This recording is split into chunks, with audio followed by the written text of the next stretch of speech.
I'm Brock Trumbull. Well, you just gave away your last name, so I don't mind prepare for people to be at your door. Whole max of 10 people, maybe. All my friends, family. Well, I've got 4 subscribers as of July 13th, so I have 4 people will know where you. Actually, one of them are you. Yeah, So 3 people will know. And there's probably 3 people that I know that are the subscribers. But I do have 70 subscribers somehow when I haven't even done YouTube in like 3 or 4 years. Straggler subscribers. Straggler subs. Either that or it's computer generated, all automated, probably not real people. You never know anymore. But yeah, I do get comments on them still about how I'm not right about guns, and it's like, I already explained this. Yes, I made a few mistakes. I guess you can't make mistakes on the internet. Now, what do you mean when you say you're not right about guns? You made some videos. Oh, I just made a wrong point about, the different from I think it was a 7.62 round instead of a 5.56. It's like it was something to do with probably the SCAR H, SCAR L. It was probably just a simple error. Yeah, and I, in the comments I fixed it, but it just keeps getting rehashed up. It's like, does anyone read the comments after they post a comment? Well, the internet's a cruel place. Yeah, and that's how you get more subscribers. The more people don't like you, the more popularity you get, it seems. So, well, we're off to a good start. Yeah. So yeah, you are Brock. Yeah. I won't repeat your last name, even though people can rewind this in 2 seconds. Yes. To find out, but you've lived in Jackson your whole life?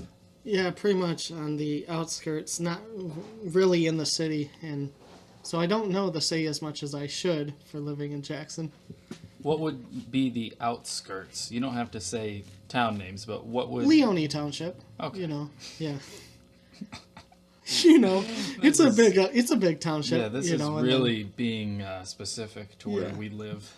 Oh, Norville even is a big township that I used to live in, and now I'm living actually in the city of Jackson. I'm 10 miles away from the actual city, which if that, probably closer. Yeah, so it's a nice area. It's about 8 blocks away from the ghetto, and it's right on the edge of the rich neighborhood. So I get to see a bunch of different people, but mostly the rich, and that's what I'm not used to. Cats are going crazy. I just got a new cat, and she's full of energy, so she'll be making a fuss during this whole thing, probably. Anyway, let's get back to you. So you're 27. Yep. And what have you been doing for the past, I don't know, 10 or so years since you've been out of high school? Oh my goodness, it's been that long. 9 years. So after I graduated, I pretty much did what some people do after they graduate. They take a really long vacation, and I took about a 2 years vacation. I picked up a small-time job at Country Market, just the typical grocery store guy, bagging. But I was looking to make a career in the automotive diesel industry, and I went to school at UTI, Universal Technical Institute, and I actually got a UTI, which affected my life. So, wait, let me clarify. You got a urinary tract infection while attending UTI? Universal Technical Institute, yes. Well, if I don't know the definition of irony, I think that would be it. Yeah, and that's the pretty funny part, which it made a big dramatic change in my life because I had a blood infection, and so I lost a bit of memory. I couldn't remember my dad at one point during the infection, but... Wow, but you're doing better now? Yeah, well, yes and no. It's like, but in the long term, yes. I had another UTI in 2018, and then had a third one recently, but it was, I think, from a tooth infection, but it never really, you can never really know if it goes away. But I graduated from UTI, and I also went down for GM training in Avondale in 2016. Graduated there. Got into the automotive industry. Worked for Chevy in Ann Arbor, and then it just didn't progress. It was kind of a messed up school, I think, and I couldn't get my licenses, and so God pulled me out of that, I guess, and now I'm looking to go into some type of Christian ministry.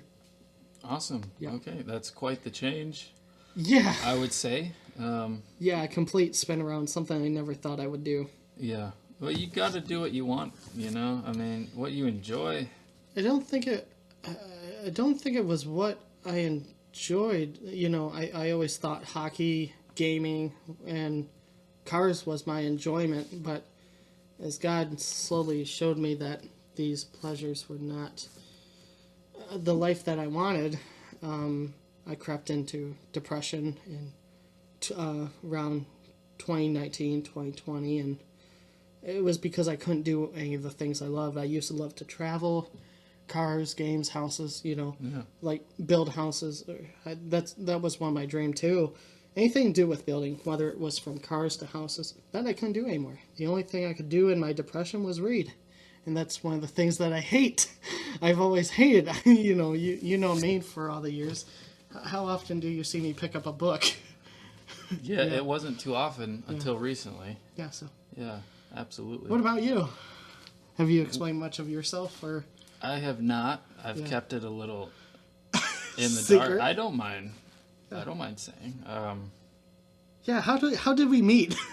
Like, it's kind of crazy. I met you while I was working down at the local steel mill. You, at the time, I believe, were the foreman.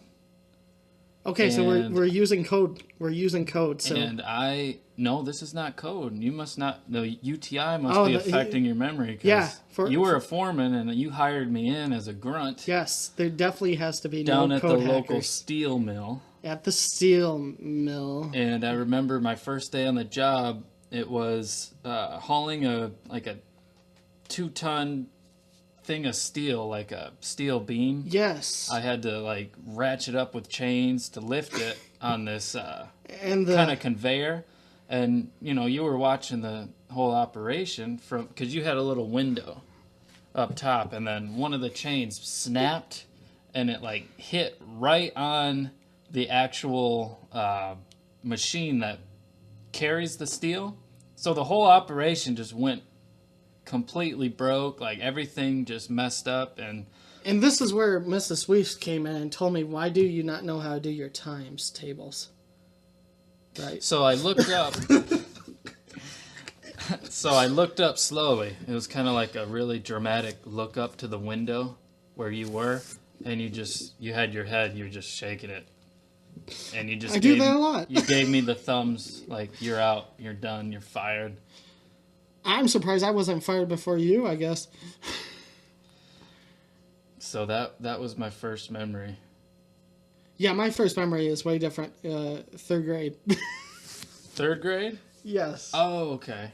What happened in 3rd grade? I do remember one of the silliest projects that I got an F on. My teacher thought I was mentally challenged, and that's when I met you. Pretty much sums it up for the Jackson area. By the way, I'm going to omit my last name when this gets edited. Okay. And I'll probably end up omitting yours, too. Just for the sake of... They already know. No, I can edit out? Yeah, I can okay. edit. Dude, I can edit. I can make it sound like you said, I love Kim Jong-un and I'm going to throw a hot dog at him Probably tomorrow. At this point by the time I'm done talking. Yeah. Because really, sometimes I have speech impediment, so it just adds for the flavor. I do, too. But Which is what makes this fun.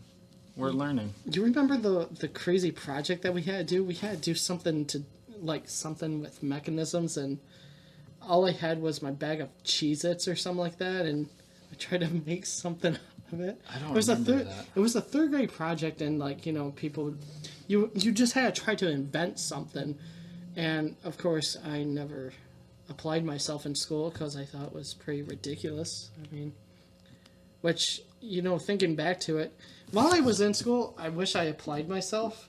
But now that I'm out of school, I wish I applied myself less. Because the more I applied myself, the more I was taught lies. A secular school, I went to public school. We both went to public school. But you not fully your whole life. But I remember the first actual maybe get together we had or hangout. I invited you over to my house. Really? Yeah, I don't remember. For dinner. Oh yeah, okay, yeah. Remember that? Yep. And that was like the first official yeah. time we hung out, and that was 3rd grade. Not the steel mill. That was I think you were thinking of That was steel after. coolers that you used to drink. yeah, that's what I was thinking. No, But if anyone can code break that, that'd be. but yeah, I invited you over to dinner, and then I really don't remember too much else after that. Dude, I remember a whole lot. Like it's crazy with the blood infection. I remember a lot of the past, just not short-term memory. No, I mean I don't remember us hanging out after that. Really, that was kind of like Just at the school. one and done. Just and at then school and recess, yeah. Yeah. Yeah, that was pretty insane. I would say most of my school life and just regular life, I've been just neutral in a lot of things, just kind of blending in, never really stood out. I tried to blend in. That didn't really work a whole lot. I mean, I'm not really that hard to miss, and yes, for some reason, majority of the people didn't like me at school. Couldn't really find out why. Well, I think it was what you were saying earlier before we started, What's that? how you've always felt odd one out, different. Yeah, but what makes you so much different from the average typical teenage boy, Like, I like sports. There was a few oddball things I would do, like choir, but that was because it was all women. Who would not do that, And I enjoyed singing, but yeah, I would also, do football. I would do all the typical boy stuff, and I don't understand it. And I wasn't like the total nerd. I was actually anti at the time, anti-studying. So In 3rd grade? Or what grades was this? well, yeah, most of my life, yeah. Well, middle school. Middle school, I got into sports. Well, no, even in elementary, I got into sports. I was doing baseball. So yeah, Okay. that's all we really had for elementary. Right. So, but yeah, it does. So it doesn't matter. It doesn't matter what you do. People are just not going to like you, and I can't figure out why. Well, I think if you're an individual in this world, you're going to be cast out and looked differently at, and you're definitely an individual, Absolutely. That's the only probably thing that I could point to is that you're not okay with everything.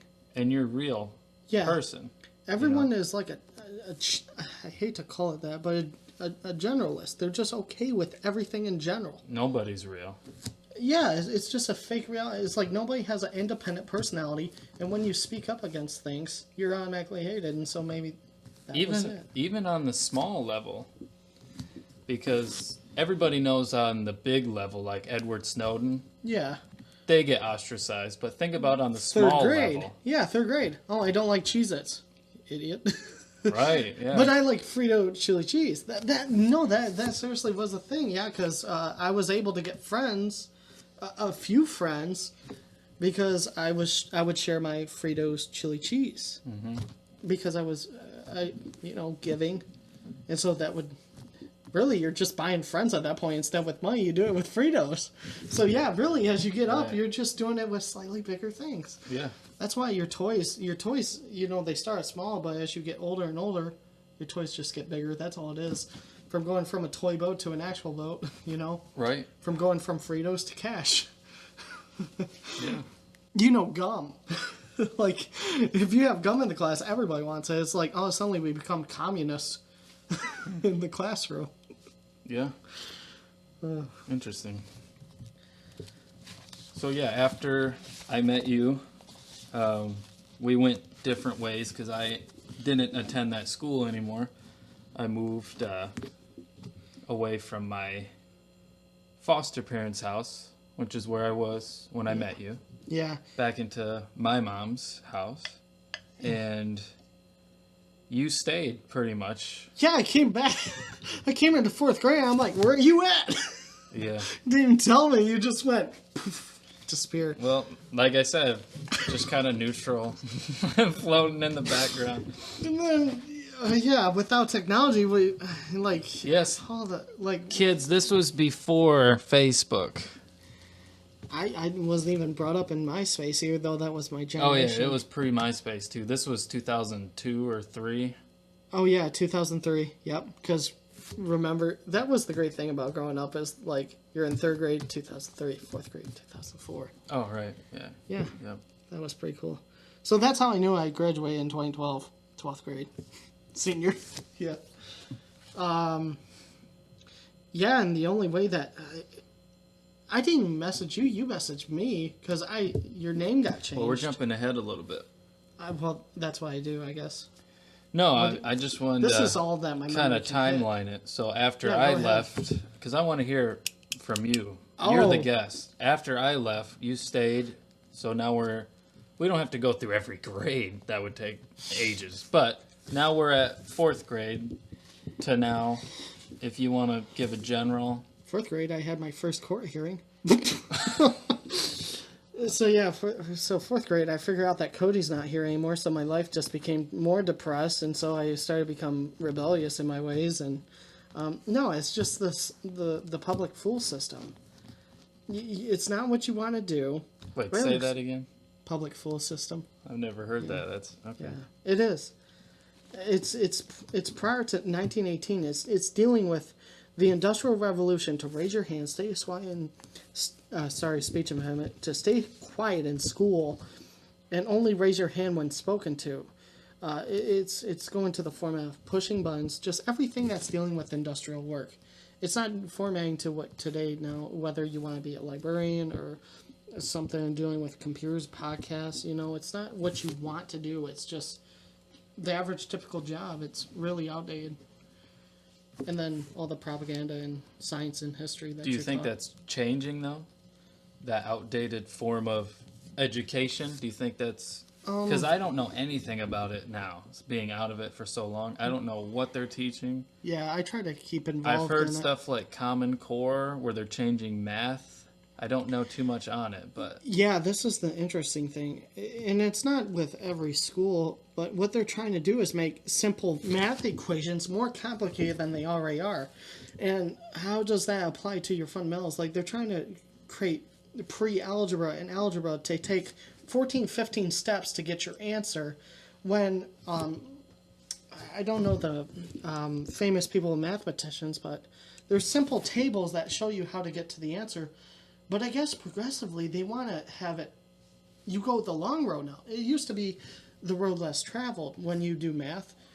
They used to say, whatever road you want to take, as long as you get to the right answer. And it created individual, which way was best for you to come up with an answer.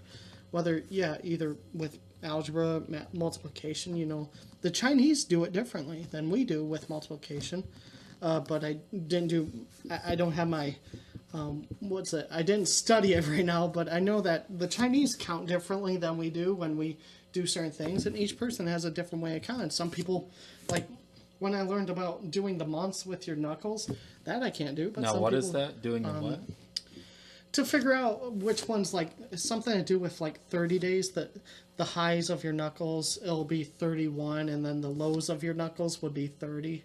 So it's like, I could be wrong on this, but it's like, so January's 30, February's always 28, so you have to make sure to remember that. 29 on leap year. The third one, your third knuckle's high, so that would be 31, 30, I think, and then 30, 31, 30, 30, something like that. I never could understand it, but yeah, they never taught you that in school? No. Yeah. But there's only it's like- 10 knuckles. And then I think you have to start back over to the right or something like that.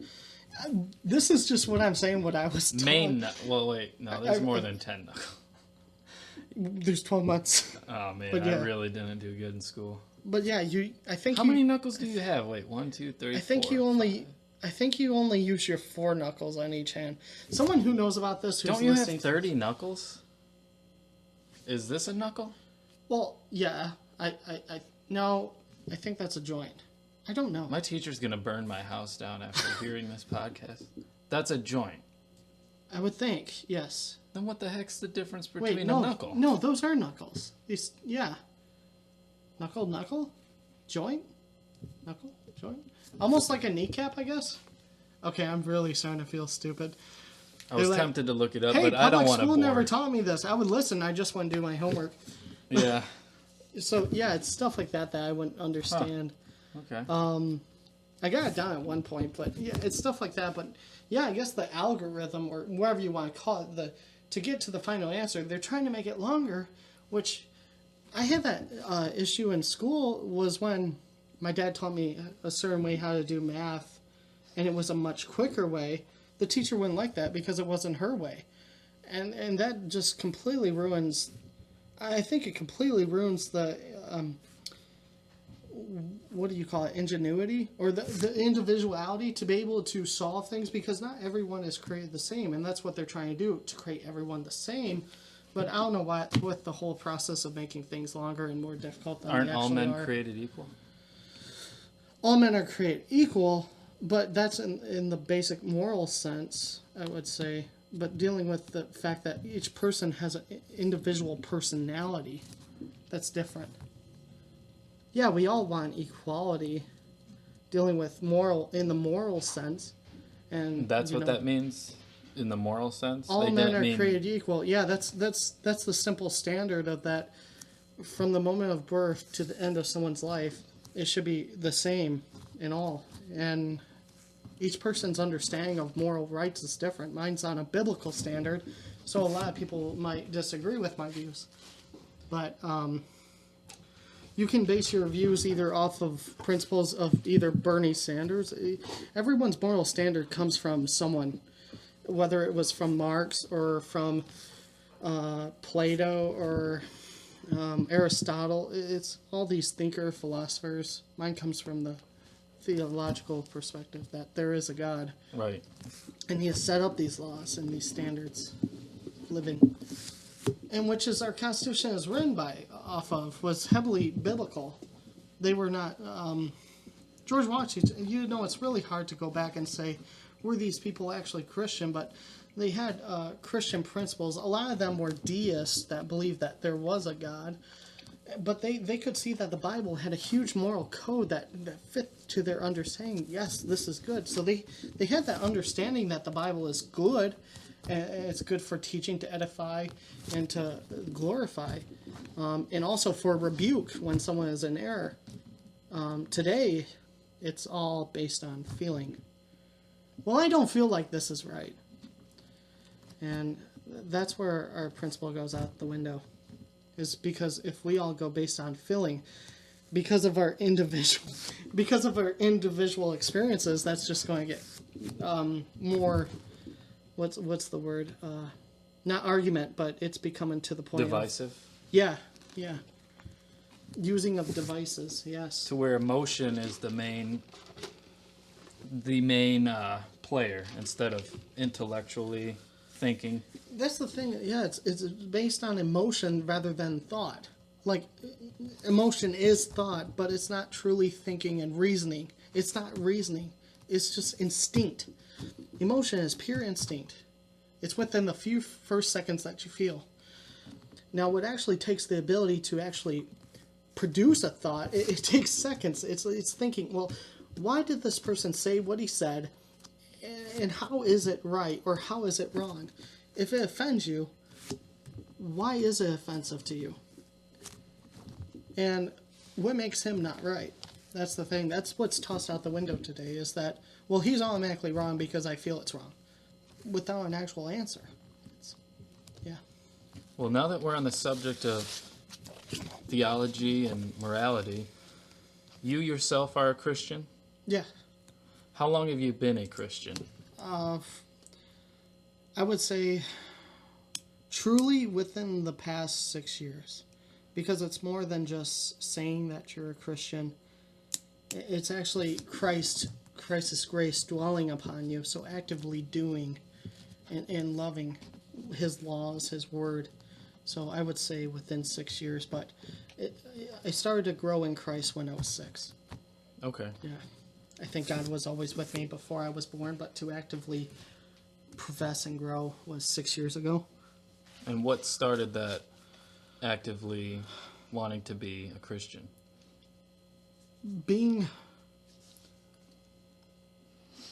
Having no control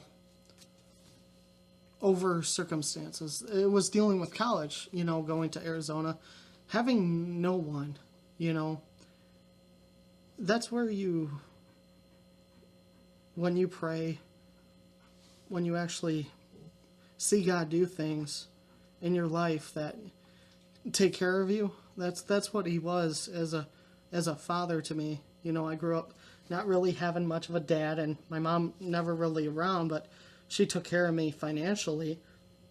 But when I'm going off to college all the way out to Arizona from Michigan, I was really dependent on getting there safe, and especially getting to a place of mixed minorities. And I hate to say the word minority because, yeah, everyone's created equal, but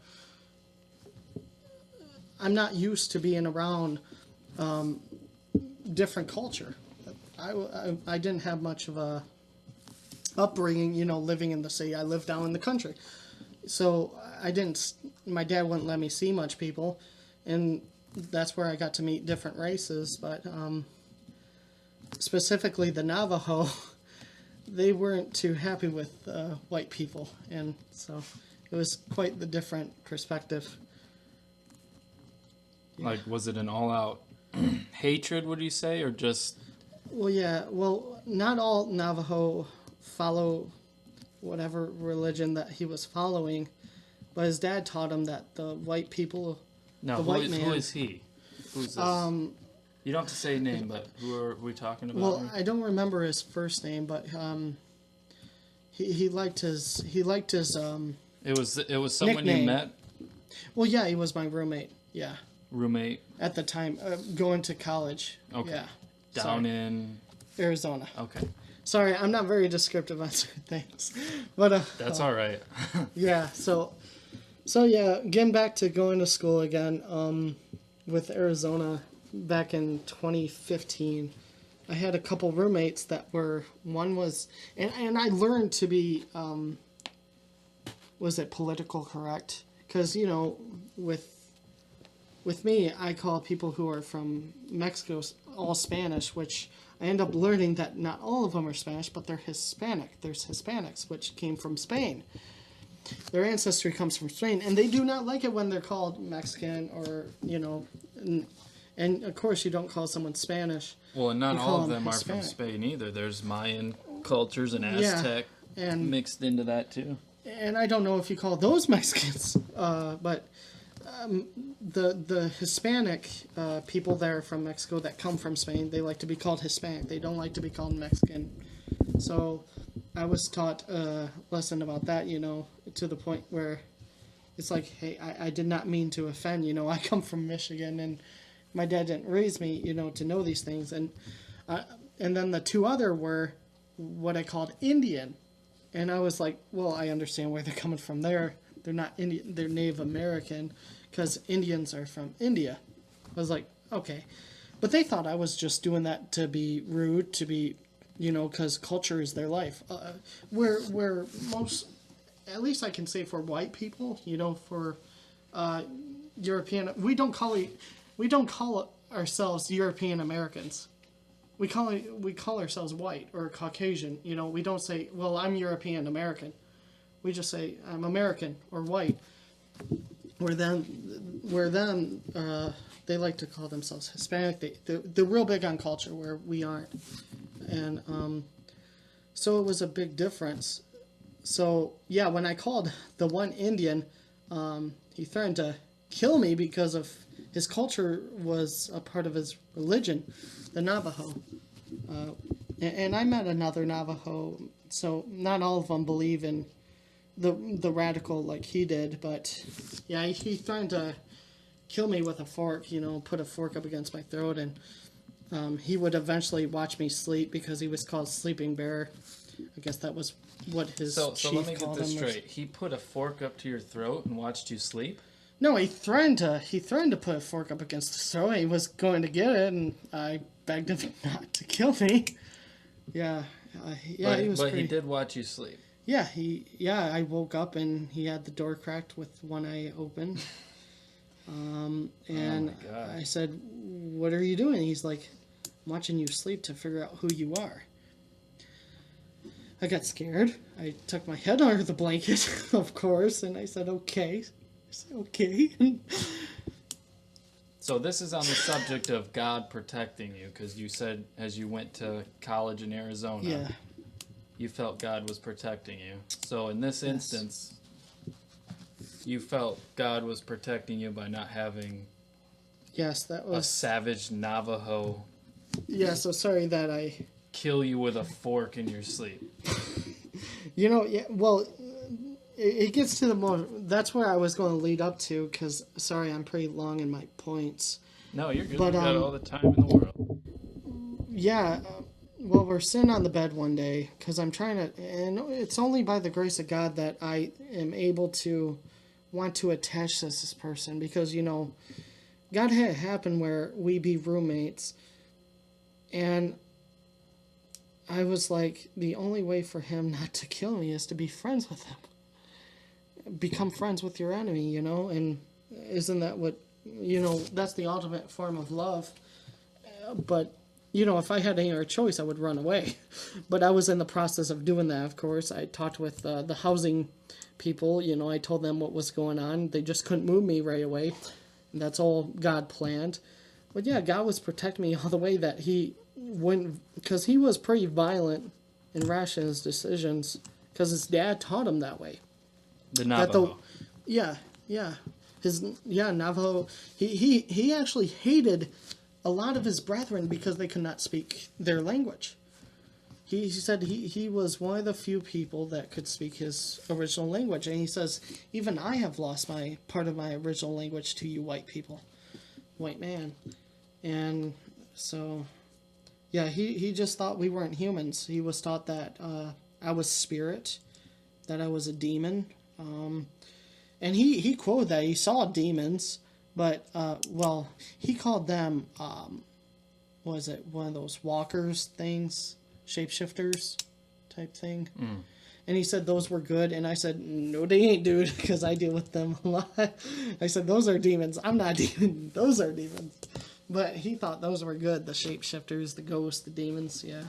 I'm like, he thought those were the good. But he thought I was a demon.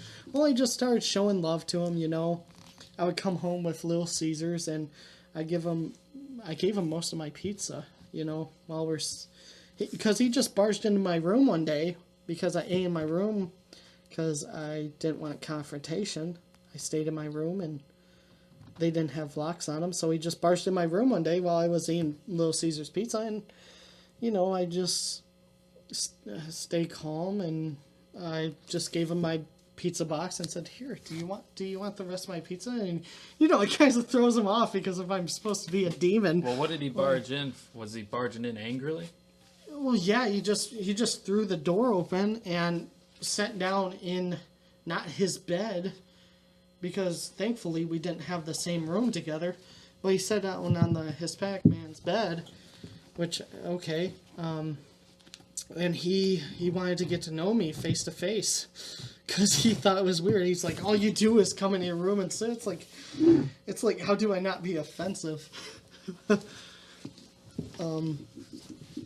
So yeah, he just sat down, and the funny part was, I ended up finding out that he was like only 20 years old. And How old were you at the time? I was 23, I think. 22, 23. So around the same age. Yeah, but I thought he was older than me, which is the weird part. Did he look older? Yeah, just short. But yeah, I thought he was like 27, a few years older than me. And, but he had a whole family.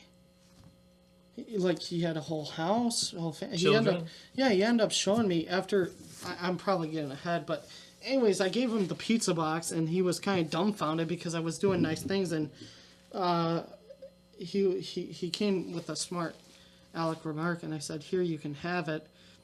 Not the best choice of words, I guess. Well, probably anything I said to him was not the best choice of words, but he says, I don't need your permission for me to have it. I could just take it at any time. I said, "You are free to do so." But then it kept escalating, and I said, "Well, let me give you my most precious things. Maybe that might show a difference." So I said, "Here, have all my stuff," and I handed him. All I had at the time was an iPod, and I said, "This is my only way to contact family." Oh, well, then I said I had my cell phone, flip phone. I didn't have no touch. Everyone had the iPhones and the Samsungs. I just had a flip phone at the time and had to press the same number 3 times just to get one letter. If anyone knows that. Oh yeah, that takes to me press back. 2-3 times just to get C. Yep. I was good at that. Yeah, so short text. But yeah, I gave him my cell phone. I gave him my iPod Touch, and I said these are the most expensive things that I had. But then I paused and I said, those are not the absolute most precious thing. And I said the most precious thing is my baby blanket. And at the time I didn't understand it. His religion was huge about family, and I imagine Native Americans made a lot of their own stuff. Mm-hmm. So the fact that it was Afghan blanket, which Afghan blanket was largely used by Native Americans. Huh. My grandma Wow. made and I said, I got teared up a lot. I said, "Have my blanket." And he just got really dumb. I think he started to cry. Really?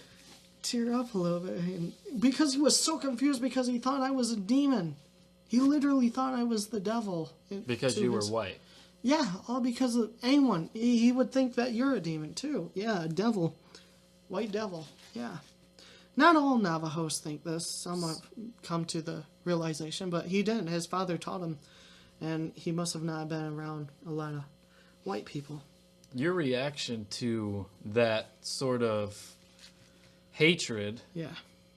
is very anti-typical of what somebody would react to normally. A normal person in America Well, yeah, if it would was... react back with violence or verbal abuse. It would go back and forth and And I never used be to- resolved. But used you to be resolved violent. it, in a way, you resolved it just by He's- handing him that blanket. Yeah. And now he's like, But well, that was, now what? That had to have been all God, because what are the odds that, God had it all planned that my grandma would make an Afghan blanket. She was Polish, but she knitted blankets, and not too many people know how to crochet anymore. This is probably for the women. Not too many women know how to crochet anymore because it's a lost talent. There's knitting and then there's crocheting. Totally different. Well, crochet in Afghan, and it was well knitted, and handing it to him, which he probably knew that was an Afghan blanket, and he probably knew it was hand stitched, and he wasn't joking, and the fact that I was at that point, he started to see that I wasn't the devil, that I was an actual human being, and I was. Within that same time, I was able to talk to him about his God and my God.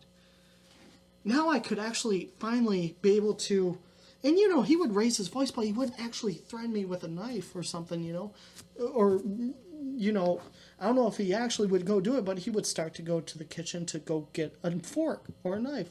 It's like, why are you going to kill me with a fork? Do it with a knife. Maybe a fork's I don't know. Yeah, fork might be more intense, and Yeah, because he said fork, not knife. So maybe he was more in the fork, like psychotic. you'd have to stab someone. That might be worse. I'd Than rather have a slicing knife. Yeah, it's like, come on, don't do a fork. But I was That's able. brutal, man. The other thing too is that he never, at a certain point, I think he started to reject his dad's teachings, because then I was able to talk to him about, because they're big on nature. His religion is also nature and culture. So I was able to give him some Bible verses for the stars proclaim the glory of the God, and that all this creation is built by him. Does he not also love nature? God is God of nature also. He's not in nature. He made nature. A few days later, he was showing me At this point, he started to become funny. He started to like me more because he knew that I was really dumbfounded about his culture. Because I literally told him that I thought Native Americans dressed not modern. Because it's weird because you hate the white man, but you wear the white man's clothes. You know, denim jeans, t-shirts. And he's not wearing the, the feathers and the whole leather get-up, Even though most of our clothes are made in foreign countries. Or foreign countries, yeah. So they're not really white men clothes, but well, it's what we wear. He would attack. He would attack because it's, the blue denim jeans. Levi's, American. Yeah, he would attack, but then you would wear it. It didn't make sense. But yeah, he kind of, he became kind of modern. Drove trucks, It's like, but maybe that's because of my, I don't know. You would think that if you're anti-establishment or modern, everything created by the white man, you would stay away from Fords, you would stay away from vehicles. Well, it's hard to in this society to stay away completely. I guess, yeah. If you want to, because even the Amish have abandoned their the guy that's building the house next to you. Drives a truck, right? Yeah, and he uses an electric drill because a lot of their leaders have agreed that electronics are not bad. It's just, they have certain forms of how much electronics in a house, but I'm getting off topic. But anyways, I was to talk to him about that Christianity had nature in it, that, God made the rainbow, that you've never flood the world again. That's going to hit the LGBT community right there. Not to hit them in a wrong way, but that's where the rainbow came from. Was that he would never flood the world again. And if you actually read Revelations, which probably most people do if they ever pick up a Bible, yeah, he promises never to flood the world again. This is my joke. He promises to burn it. It's kind of a sadistic joke, but it's because the world has become morally corrupt, and that's another topic that's good for discussion. Well, in terms of he won't flood the world again. Yeah, the whole world. That doesn't just mean destroy, because what happens after a flood? It recedes. Right. Yeah. It recedes and it goes back to normal-ish. Yeah, but anything that is left therein is dead. Right. But, some things survive, birds, fish. But that's only because God put them on the ark. Yeah. Otherwise, none would survive. Yeah. There might be a few birds that survived. Well, in Scripture it says that there was nothing, that everything was covered, the branches, everything, so they would have no place to nest, and birds will eventually get tired and drown. Yeah, that's a good point. And then if you say something, well, what about sea life? Who knows what, because from my understanding of fish, they need a certain type of life. Or maybe he kept the sea life alive. I would have to look into it. But I know my goldfish, that I used to have, I had to keep them within a certain temperature. Otherwise, they would die. Salt water to fresh water, things would die. And if there was any mixing, they would die. So that would actually be a pretty interesting study about, because did the sea life die? That was in it. Yeah. I never thought about that. I wonder if, because the Bible does say that the fountains of the great deep were broken up. So it was great chaos and... Was that before or after? As it started.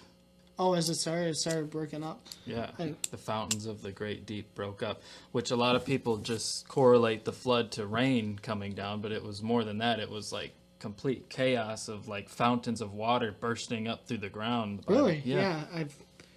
I haven't done a really full study on the flood, so that's why. So that could be one reason why maybe sea life couldn't survive, because you have all these rocks shooting up. And Noah didn't have whales on the boat, for sure. Well, no, probably not. But he said together 2 of every animal on the land. I'm sure probably obviously some sea life survived. Did he just gather which was on the land and what was in the air? Was that what was... I don't know. That's a good question. It's crazy how these... What if some birds just perched on the ark on top? I'm sure they did. Yeah. I'm sure they did. Because that's the only resting place for them. Yeah. Until, what would Noah send out He sent out like a raven or a crow, didn't return. But then he sent out a dove and it returned with the leaf or something. Symbol of purity, right? A dove. Symbol of I didn't know that. Yeah. peace. Peace. Okay. Yeah. I knew it had some form of good to it. Well, we got off topic a little bit there, but Yeah. Sorry. coming back to the Navajo, you finally made peace with him, and what happened? What happened before you left college I wanted to. Oh, what happened? Like, with him and you? oh, with Were you on good terms? That's what I kind of want to leave the subject to the end because I feel bad. Oh, okay. Yeah, go ahead. At that point, CHS took me out of there, finally, and at that point we were on good terms. But I mean, I did want to leave still, but not in the way like it happened, because I don't know if he got into legal issues with cops or what. Because I said, I don't want you to have any cops. I don't want nothing legal because, I don't want him to come after me. This time we're getting along. And, we're starting to hang out at the 100-degree pool in Arizona. It's like 100 degrees at night. You don't want to be in the pool in Arizona. The actual swimming pools are 100 degrees at night. Yeah. In Arizona. They're close. Yeah, they're like hot tubs. Like, I actually, maybe because I wasn't used to it, I was burning. Okay, it was 9 degrees at night. You get in the pool and you're on fire. I'm not sure if because of the chlorine makes you heat it up, but it's hot. Yeah. Huh. It's hotter than actually being out of the pool. The only time you want to go swimming is at night in Arizona. It's pretty bad. Wow. And I'm talking about in the Phoenix, in the, I think they call it the Devil's Armpit. It's the third hottest place in America. Or in the world, I mean. Yeah, it's pretty crazy. So yeah, I left without a trace. He doesn't know where I'm at, and I hope he didn't get any legal trouble. Because now all that I invested in could have been gone. But What do you mean you left without a trace? You never said bye to him? no, they immediately said, "You're moving now." I said, "Okay," and. No second thought. Just I'm out of here. Well, yeah, of course. And I'm just like, well, I hope I left a good impact. All I can know is he could be in jail the next day. But our listeners are gonna be curious. Did he actually keep your blanket and everything you gave him? Your iPad or your whatever it was? Oh, he threw it back at me. Yeah, eventually. Yeah. He threw it at you like angrily? No, he just said. Well, at that point, yeah, he was kind of teary-eyed, and he's trying to be hard, so he kind of tossed it back at me and said, "I don't want any of your crap." Sounds like a scene from like a movie or something where he's trying to not care. Yeah, I think that was a good. I couldn't have broke him. It had to been God, because the way it was set up and to be able to not be angry, because. I wasn't pacifist in the beginning, I'd get in fights with a lot of people. I'd stick up for myself, but yeah. Okay. It just started to become more peaceful. I still get angry. I yell a lot. I don't fight anymore, really. But I still have anger issues and yelling, getting mad. Well, a lot of us struggle with that. Controlling our emotions. We live in an emotional, like we were talking earlier, an emotionally charged society. Yeah. Where thinking is no longer the main part of our mind. It's thinking emotionally and without thought. So yeah, emotion is like within the first few seconds, where thought, if you can understand why you're having that emotion, it actually calms you down when you actually have to think. Because, when you're angry, you can't think. Isn't that pretty interesting? That when you're angry, you have the inability to think. Right. Yeah, and you're not in control. I can attest to that. You're not in full control. Yeah. That's the crazy part. Right. So, yeah, to be able to think and reason, well, it's like, okay, why is he doing what he's doing? There's certain obvious things that you have a certain standard of, like, well, if you see a person with a gun, well, why am I angry? Why am I upset that he's pointing a gun at me? No, we're talking about conversation issues. Right. You know, with I like this versus that, or he's doing this and I like you doing that. You know, we're not talking about simple things. Like, it's pretty bad in our society that certain people will stop and listen to what and apply every single rule to every single scenario without thinking about it. Like, so you have to be careful. But I just this was the last thing that I wrote on. Now you brought a folder along with you today, and you have some. Yeah. What is it? Some papers with you that you wrote yourself? Yeah. You want to explain what you got? So I don't know what I'm doing in my life right now. Well, I do know somewhat, but how to get there is the key. I'm looking to maybe go to school again, Spring Arbor University, to do some sort of Christian ministry. Maybe becoming a Christian writer, because I love writing about topics, and also it's a form of remembrance, you know, keeping with history, you know. I don't know if it'll actually reach to a lot of people, you know, but it'll be there. Maybe in documentation somewhere later on. If not at my house, you know. Well, here someone found it. Briefly. Well, yeah, here on the You're internet. gonna touch on it a little bit. Yeah.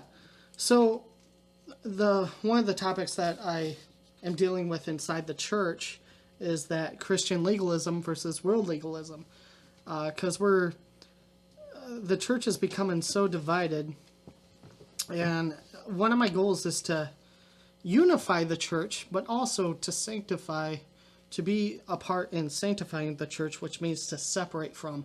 I want the church to be so divided and yet so unified, because we have this huge mixture of different ideas, non-biblical ideas, that it's all based on emotion and not straight from Scripture, by the actual words of God.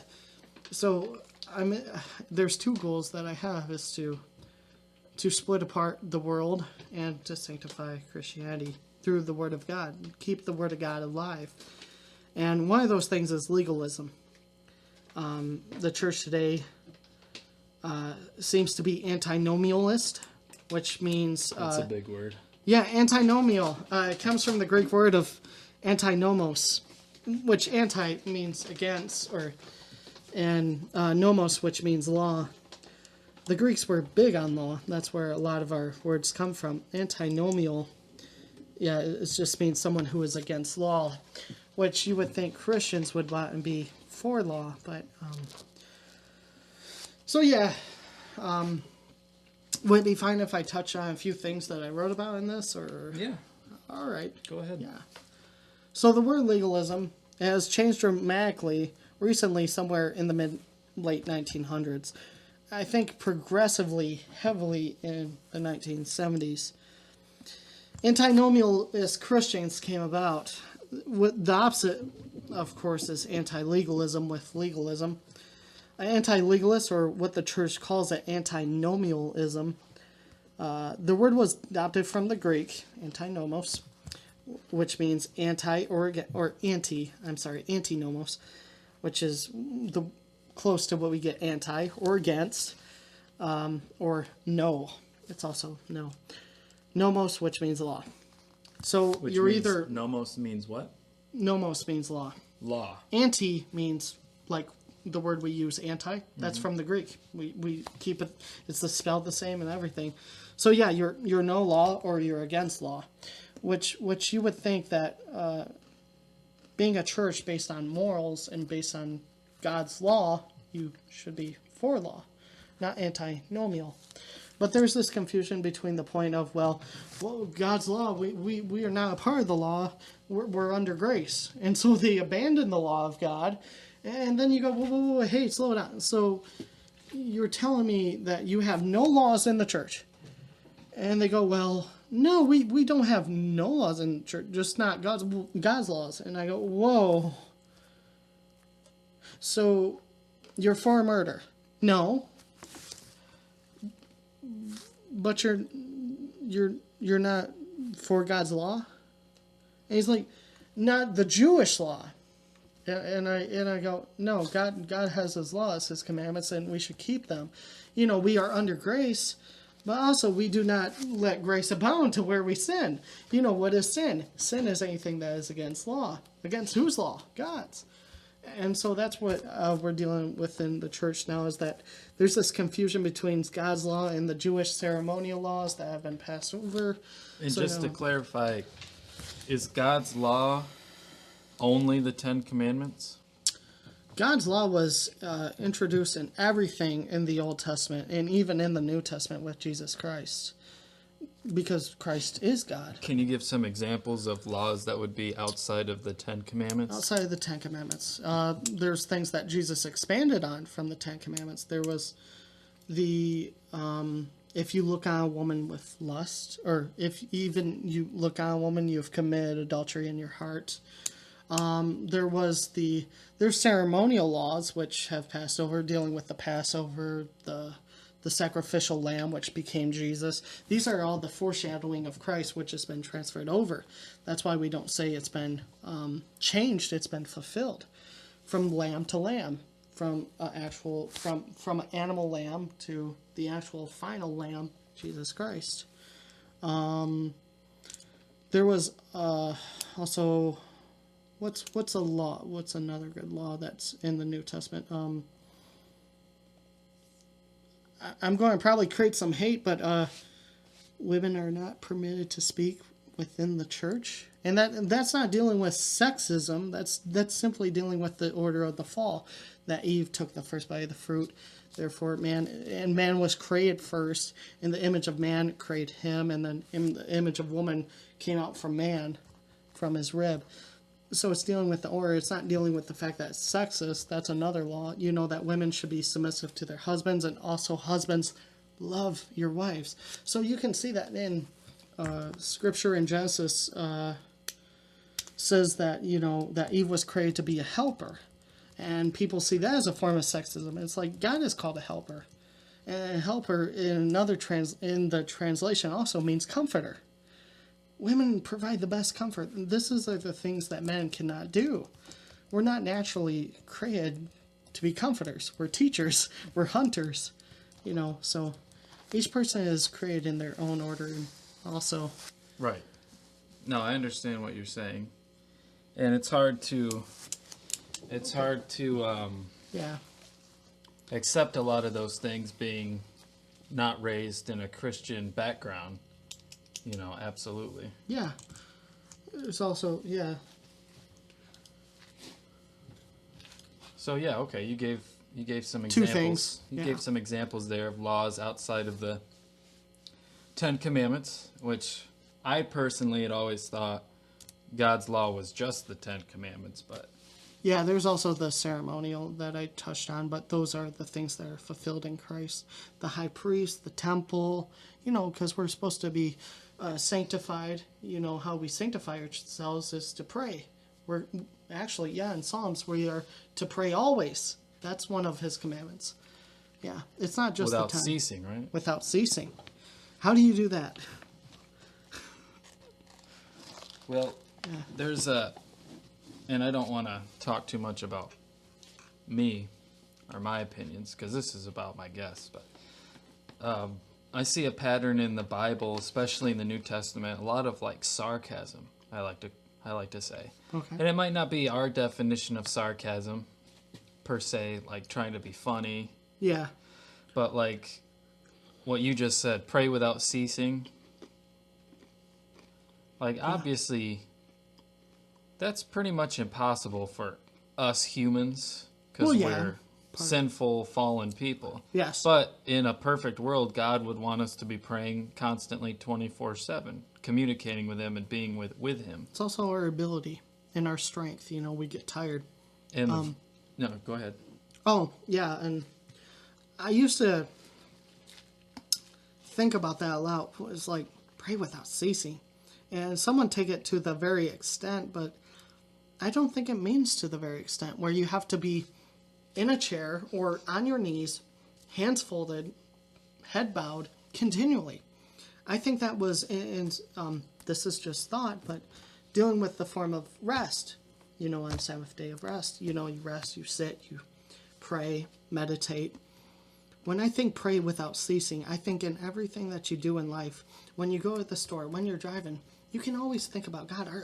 With my mind's always racing about certain things. It's never stopping. Only when, well, hopefully it never stops, but when I mean my mind stopping is to not be able to dwell and think on stuff. And the one thing that we should dwell on is prayer. To always be in prayer. I can have conversation with you right now, but also be thinking about the next subject. But I could also be praying right now, saying, "God, what should I talk about? What should I do?" Pray without ceasing. I think it is possible. Maybe not to the full extent until we get until we get new bodies, but I do think it's possible. Yeah, definitely. What about when you're sleeping? When with sleeping, that's just rest, and that's dealing with the fall. We can see the moment in the garden when he just asked him, "Can you not even pray for 1 hour?" And his time was coming, but after what was it, the third time, he said, Who's he? Who are you talking about? Jesus in the Garden of Gethsemane. He saw the apostles laying. He came back like a second or a third time, and he says, the spirit is willing, but the body is weak." Or let's see if I can find that verse. But go on, next subject. Yeah, the other verse you mentioned was if you look on a woman with lust, you've committed adultery with in your her. heart. Yeah. Now that's another verse I've brought up in the past to you, where Jesus isn't saying don't do that. He's simply saying if you do, which in a passive way is saying when you do. So that kind of... I don't think Jesus was passive, but... No. That's not what I mean. Not okay. meek or like this. I mean like in an almost sarcastic way, saying if... Because I believe the verse is if, right? If you look on a woman. So Matthew 5:28, "But I say unto you that whosoever looketh on a woman to lust after her has committed adultery with her already in his heart." Okay, so it's not if, it's who. And if thy right eye, that's where but it could be also maybe in Mark and Luke. So whosoever looks on a woman. Yeah. Okay, that's different than if. I had it mixed up there, but still the same. Yeah, and I looked in the other. Still the same. Gospels. It's still the same type of ideal because whosoever. But in a way, he's saying all of you. All of you know you. what I'm saying? And because we've all looked on a woman with lust. Men, I don't care. hopefully. Who's listening right now?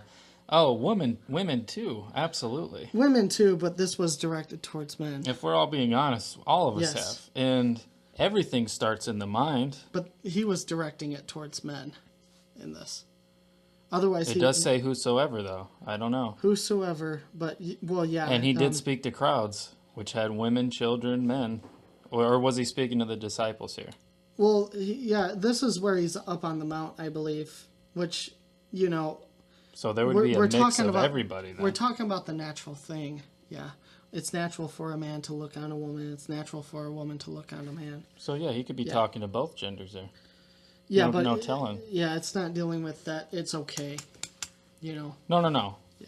Not at all. It's okay, but the way he says things, like. Well, it was masculine generated. When it's directed at talk, it's going to man first because man was created first. That's why women are called men. So when the scriptures indicate, it's always referring to men mostly. Yeah. In general, but that's from my understanding. So yeah, when he's speaking it's from a man to his perspective.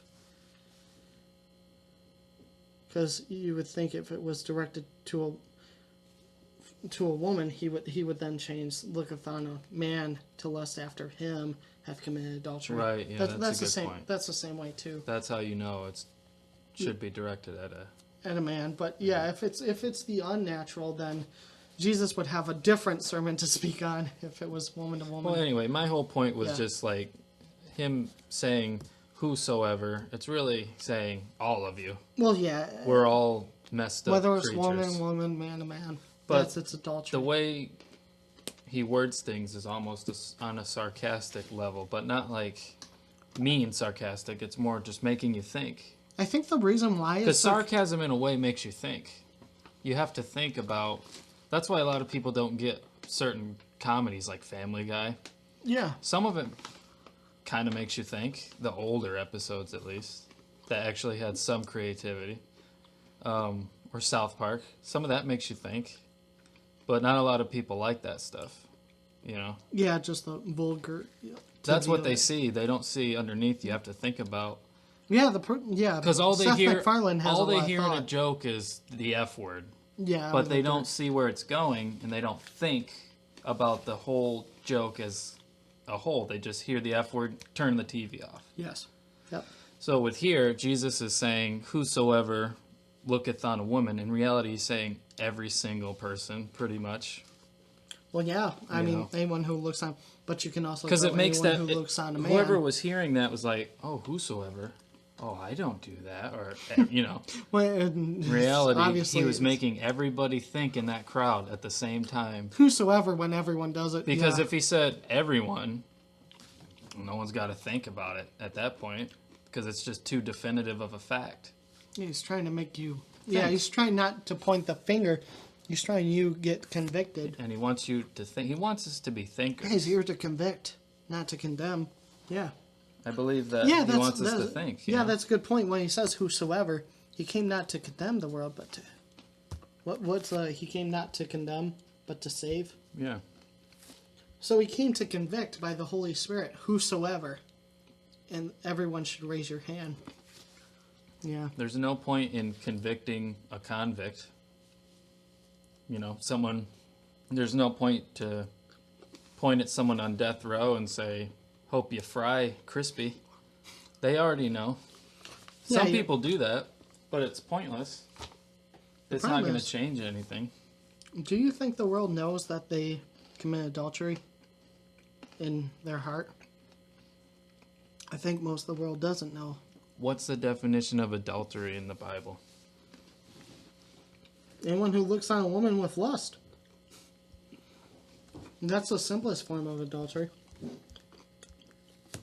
To commit adultery, which is to have sex, lay with, debauchery, drawn away to idolatry. Aim things of sacrifice to idols. So he could be speaking on the adultery dealing with religious adultery. Like, you know how God says, I am a jealous God, you shall have no other gods before me. Mm-hmm. Drawing someone, with Jezebel, isn't it Jezebel in Revelations? One of the women that he calls a harlot, the great harlot, is drawn away from God. He calls that adultery. He calls that whoring about. He calls anyone that goes away to other gods is a harlot. Because and he's using these hyperbolic words that you're lusting after her, you're lusting after these gods, in which you call gods, and they're actually demons. These idols, these statues. Yeah. So yeah, he could not only be talking about a physical lust, but adultery too, with idol worship. That's a heavily in Revelation. But I think he's given more of the literal term. Probably, in that context, yeah. Yeah. Rather than the metaphorical. All right, so where did you leave off on your... So I left off, with dealing with the church who practices law above the laws of God is not a legalist, but has become a dictator. So I'm trying to explain the differences that what is Christian legalism and what is world legalism. And it's showing to a point that a church who practices law above the laws of God is not a legalist. They have become a dictator. Consider themselves or himself to be of the Most High. A church who practices that there is no law are practicing lawlessness, which is against Scripture, right? Lawlessness. It's someone who is without law. and are a part of an anarchy against the full authority of God. So we can neither be on the left side nor on the right. We cannot be above and dictate. And that's what the Pharisees were. They were dictating laws and certain things that you must observe, and which had no part to deal with God's law. Like, I think one of them was something to do with washing hands. You were not allowed to say Yahweh. That came about, I think, they're estimating somewhere that came about 300 years before Christ, that you can no longer say Yahweh. You always had to say Adonai, which means Lord, or you could say, I'm trying to think of the other word, but Adonai was heavily used instead of Yahweh. They considered it to be so sacred you couldn't speak to it, but God was always trying to bring the people to a parenting, a family, rather than being set apart from. He wanted to dwell with. He came to dwell, not to be set apart. We set him apart because of the fall. So, and then I start talking about dealing with the word legalism has been drawn by lies, misunderstood, and rather become really vague. That's the problem. Legalism is very vague because it's dealing with political correctness, the attack on the Old English language. Modern English is dead today. And we can see this. It's not just legalism, or the way you want to put it. People have used it in two worlds. World legalism, God's legalism. You have to defer between the two when you say legalism. Rather put, it really just means law. If you just rather take out the word legalism, just say law. Some other words, such as liberals, has changed also. Liberal used to mean a good thing. Well, doesn't it was still a form mean of? I think it was a form of. Can't it mean a good thing to still? speak? Yeah, but whenever you bring up the word liberal, you think of someone who is not conservative. You think of someone who is pro-abortion. People who think that they're you're white supremacist if you're not a liberal. Just someone who doesn't use rational thought. They go by emotion. Someone who's heavily emotional, and I'm going to offend a lot of people that may be liberal, but I'm saying in the general, if you're a general liberal, you're usually pro-abortion, Black Lives Matter movement, which I don't think racism is good, but I'm not Black Lives. I'm not a part of that movement because of the crime that goes on within it. And that's what you see with liberal, which liberal just means to be able to speak freely. And that word free, dealing with, I think I write it down here somewhere if I can find it. Okay, so liberal, the true meaning is freedom to freely choose. It involves freedom and liberty of individual rights without encroaching on another individual rights. And what do you see the stereotypical liberal on YouTube do?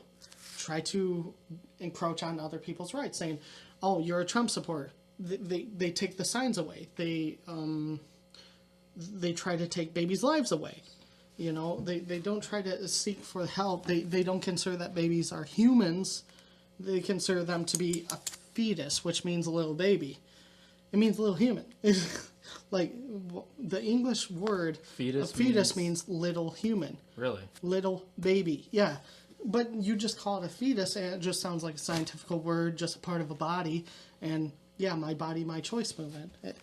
It's completely taken away the rights of an individual. What's another liberal thing that liberal agenda that you have seen? Equal pay. That's another one, which that can be a form of encroaching on a person's rights, because going to college, becoming a professor, and now someone at McDonald's makes as much as you, wouldn't that affect your rights as these laws, these things that we're founded by? If everyone gets the equal pay, someone's not going to go to college when they can work at McDonald's and make the same amount of money. I mean, you were a semi-truck driver. You went to school for it. I don't know how much you make, but do you think someone should get paid as much as you working at McDonald's than you to deliver food Well, with going to school and paying for school? And I would say both jobs can be stressful. well, yeah, definitely. Working. Is one more important than the other? That's not up for me to decide because, Well, you have to know more. I mean, well, You clearly have to know more.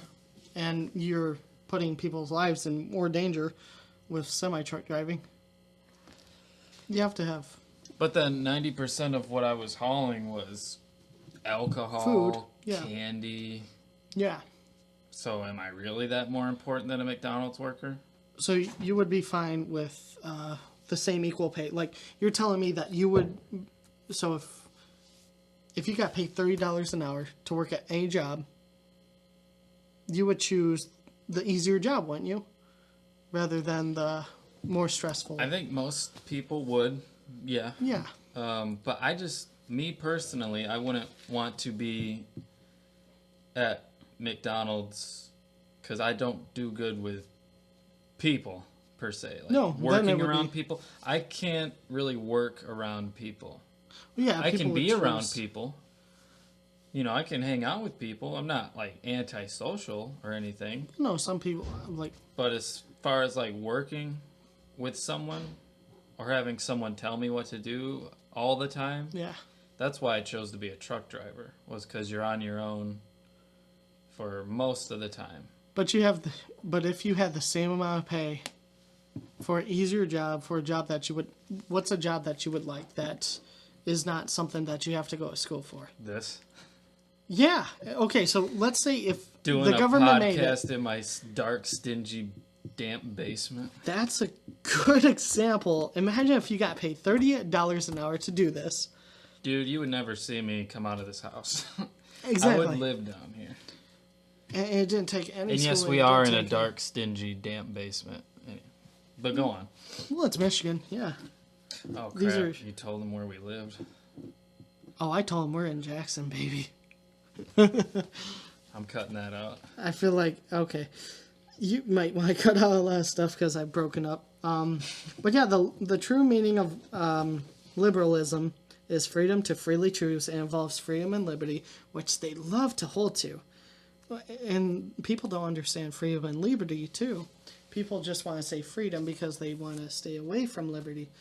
Do you know the difference between freedom and liberty? Just offhand. I didn't, so I'm not going to say, hey, I'm the smart guy. No, I don't.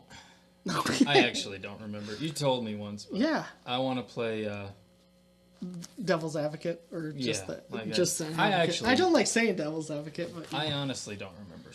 so yeah, freedom is something that can be taken away. You know, if by a person, like if there's a dictator king, these are individual rights. Like for something like free speech can be taken away. You can be thrown in a prison for. You can have your body bound, chained. These are all physical things. Liberty is your mind, your ability, because no one can change the way that you think. Liberty is considered God-given things, and then freedom is man-given things that the world creates and allows. So here in America, we have freedom being attacked.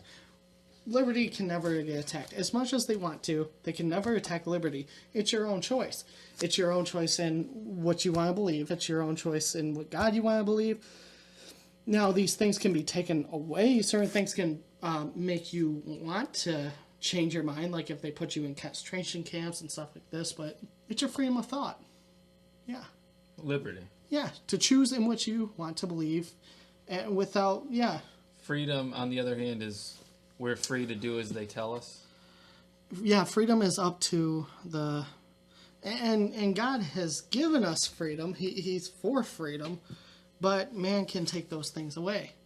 Liberty is something that is God-given that cannot be taken away, So like, unless if it's your choice. like we're free to drive on the right side of the road. Yeah, we're free. They've given us that quote-unquote freedom. Yes. But if you drive and go against the grain on the left side, you're going to get pulled over and maced. And your freedom will be taken away. Yes. You might not get maced. But You your might get liberty tased. won't be taken away because you know why? You say you believe that you deserve to drive on the left side of the lane. That the left side of the lane is much better to drive than the right lane. You may be checked for psychosis, if psychotic or some sort, but you still have the ability to choose and decide. Okay. Yeah. Very cool. Now I To looked. just believe in. I did look up fetus Yeah. just to double check, and it says Little baby. etymology. The word fetus is related to the Latin fetus, Yes. offspring, bringing forth, hatching of young, Young. and the Greek to plant. Little baby, yes. Young offspring, which is used in Bible So law that's too. that's interesting. Yeah. This is from Jeff Durbin, is when he was saying little human or little baby. So, yeah, which, a part of Christian religion is learning Latin, Greek, Hebrew. Which it's not. This says it's not literally little baby. It's Offspring. offspring, hatching. But Which it offspring is mean what? the same, Baby. right? Yeah, fetus, baby, offspring. Yep. Yeah, it's just dealing with the words at the time because English was not around. Yeah. So translate offspring, and offspring will translate to baby. So yeah, so it's a second translation in there. So I think I gave my point with liberalism. Archaic English was defined a lot by Merriam-Webster, a Christian with theological understanding that God is present, James Strong, also another Christian who wrote Exhaustive Concordance, the King JV, what is considered to be Elizabethan English, based on Old English language from the Hebrew or the Greek Textus Receptus, to keep the word alive. But this is the thing. So now we see that liberal is freedom to choose without encroaching on individuals' rights. Liberal today now means free thought, free philosophy, to do freely without a hindrance, total and utter freedom. This is not what the founders, total and utter freedom, to do what you want. Even if it encroaches on your rights. To be able to take your stuff without your permission. This is what liberalism is today. Is that so? That's If what I you see feel like- happening today. Is in liberalism is they're trying to take Look, conservative rights away. look at the YouTube videos when you see people yelling at other people in the stores because they think they are entitled to get free stuff, or that their order was done wrong because they think it's done wrong, rather than the fact that they just ordered the wrong thing. They feel that they are entitled to get their money back because they didn't make the wrong mistake. You did, because you did not think about what I wanted. I've dealt with a girlfriend who thought like this, that if you don't think how I feel, you're in the wrong. That's liberalism. You owe me an apology because you don't know who I am. It's like self-entitlement. Yeah, self-entitled. Whereas the other side, the right side, the conservative side, says there is no self-entitlement. Work for what you have and actually, earn what you have. And you're not entitled to anything.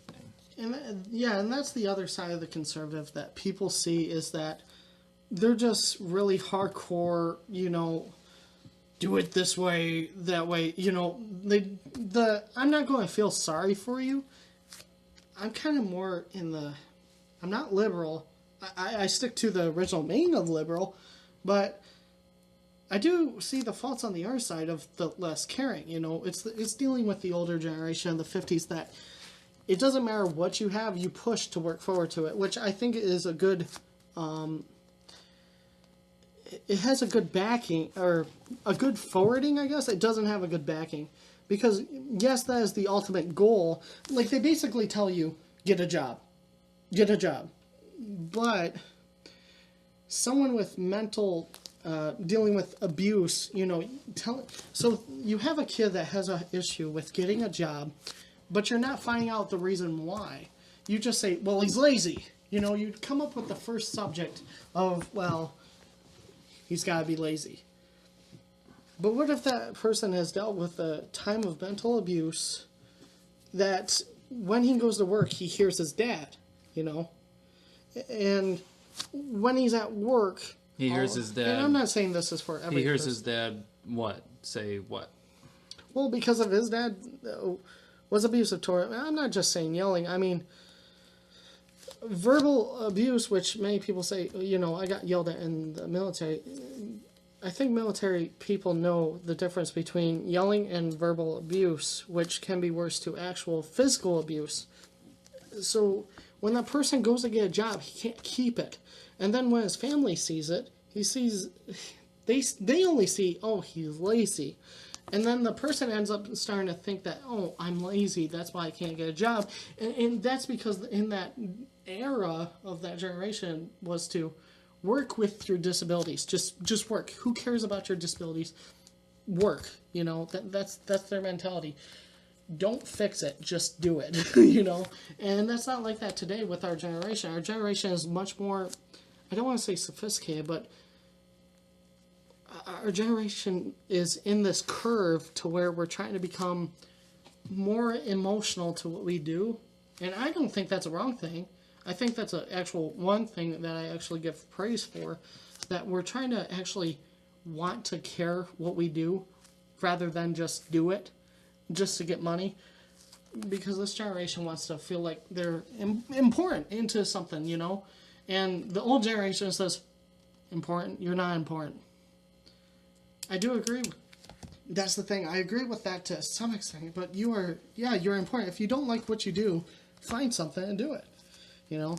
So I encountered a lot of that on the road, truck driving. oh, yes. So I had what was called a CB radio, for those who don't know what that is. It's basically a citizen band radio where you can communicate in a short distance with other people that have the radio. Mm-hmm. And you would hear a lot of, I want to say, older generation truckers get on and, you know, disparage younger guys and just talk about how, oh, this guy must be fresh out of school because look at him all over the road, or something along those lines, you know, just making fun of young generation truckers. One insult they would say is steering wheel holders, which is one I never really understood. Like, who doesn't hold a steering wheel? Like, are you steering with your mind? You're that sophisticated of a truck driver? You just use telekinesis to steer your truck? What they mean is just like no shifter, automatic trucks, no thought process. They just steer, which is not a bad thing. I mean, you know. I think I think there's a fear that goes into it. Because whenever you make fun of something, it's because it's unknown to them. And so fear creates hatred. That's one of the things, if you look to all the wars in history, what was it a large portion of? Fear. When fear draws hatred. And that's all you see during World War II, during the Christian Crusades, go to any war. There was probably fear involved. And when there was fear involved, then there became hatred. Yeah. It's a vicious cycle. And so, yeah, what we're seeing is the older generation seeing the newer generation, seeing going from mechanical to electronical. Do you think some of it could be jealousy? Because that's another thing, too. I'll admit that my I forgot to truck is probably a lot easier to drive than an older truck. Yeah, a lot of them. Because it's an automatic and it has all these sensors detecting if I'm going to collide with something. Yeah. I wonder if some of it is like jealousy, you know, because we do have it good, probably better than any generation before us. And that's the thing, the next generation, how much more they're going to have it. Think about, 40 years is a biblical definition of a generation. So I can't remember when the last generation was, but let's just say from 2020 to 2060. How much more the technology is going to rise, and hopefully we're not like those. Hopefully we don't be hypocrites, you know, and say, well, there, look at them. They don't even have to steer the wheel. So what would you call them? No steering wheel holders. You don't be like that one old guy. You're one of them people that won't hold a steering wheel. So maybe it comes to a point of telepathy. Well, yeah, they're already producing driverless semis, so. And some of it is scary, and that's not because of technology. It's because of what you do with that technology. The people who can harness that power. Technology has power. And anyone who holds that power can do good or evil with it. Yeah. I forgot what topic we were talking about. It was just off the sorts of legalism. This generation and we older talked about generation. the generation, yeah. Yeah. And yeah, the other thing too with jealousy, a lot of truck drivers develop the socket hip issues with when they're shifting the manual all day long. They need hip replacements in their leg, and so now you don't need to wear out your hip. And there's some of the most unhealthiest people in the world, dude. Yeah, and you try to be one of the most healthiest truck drivers. And that was one of the reasons it wasn't working. You know? And yeah, and so dealing with that. I did it for about 3.5 years, and I just don't have it in me anymore, you know? It's a very anti-healthy job. I went on trips with you. Yeah, I can understand it. It feels like a prison sometimes because you're. Oh, it is a prison. You're living in a one cell. You're living in a perfect, a slightly better prison cell. You know, it's obviously better than getting molested by Big Bubba. Yeah, you don't have someone in your cell. It's a single cell. Yeah. But it's very lonely, especially if you don't have like a companion with you. It can get very lonely. Dude, there's been plenty of nights where I would wake up and just like major anxiety attack, because you have to shut these curtains that totally black out the cab, the sleeping area. So I would just wake up in like a cold sweat, like pitch blackness, complete panic attack.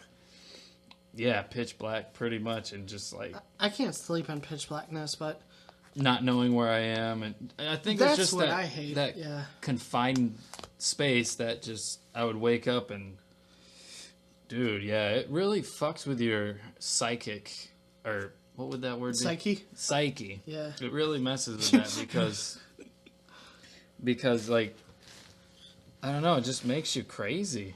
Well, then you're in a different place in the world too. You know, it's a mobile home. Yeah, experience with that, even going over a friend's house and you wake up on the couch and you're thinking you're at home, that freaks you out. Yeah, and I can't remember. I luckily didn't have that because you were there when I was traveling with you, so I felt more comfort. So when I woke up, I was like, let's go, let's hit the road, because I only had to deal with it for a few days. You had to deal with it for months, and, I didn't have to drive. I just got to look at scenery. But yeah. Hey, I'm going to take a quick bathroom break. You talk to our 1 subscriber. Actually, our 3. I'm probably not the first subscriber, because you're one of the subscribers. So the 3 out of 4 listening. Go ahead. Alrighty. Talk about whatever. This is just me. Alright, in case if you're wondering about Christian legalism today, I actually get to talk a little bit more about it. Dealing with the modern English language is dying today. Dealing with the fact that every word is becoming generalized. Well, this means then, that means then. That's why I had to write about Christian legalism versus world legalism, is because the word legalism should be strictly to one legal law. And what law do we hold as a Christian is God's law. Not dealing with the Jewish laws and the ceremonial, but everything in which Jesus Christ taught and expanded upon, and also the epistles as well. So anyways, I'll just get back to it. So, what makes a Christian different from the world? The outside may see it as hypocrites, but inside the church we should see it as someone who upholds and loves the law of God. We can see that with David, who loved the law of God and who meditated, who rested on it. Not just David, but also Moses and Joshua. All these people loved the laws of God and always kept it in their minds to remember and not to forget. So this should be a proud thing to be called a legalist. You are a legal upholder of the law. So that'll be up for you to decide. Satan uses modern philosophy, companies, judges, and people of high authority and power to divert us from the truth and leave us into confusion. Just think about it. Jesus is called the Word of God.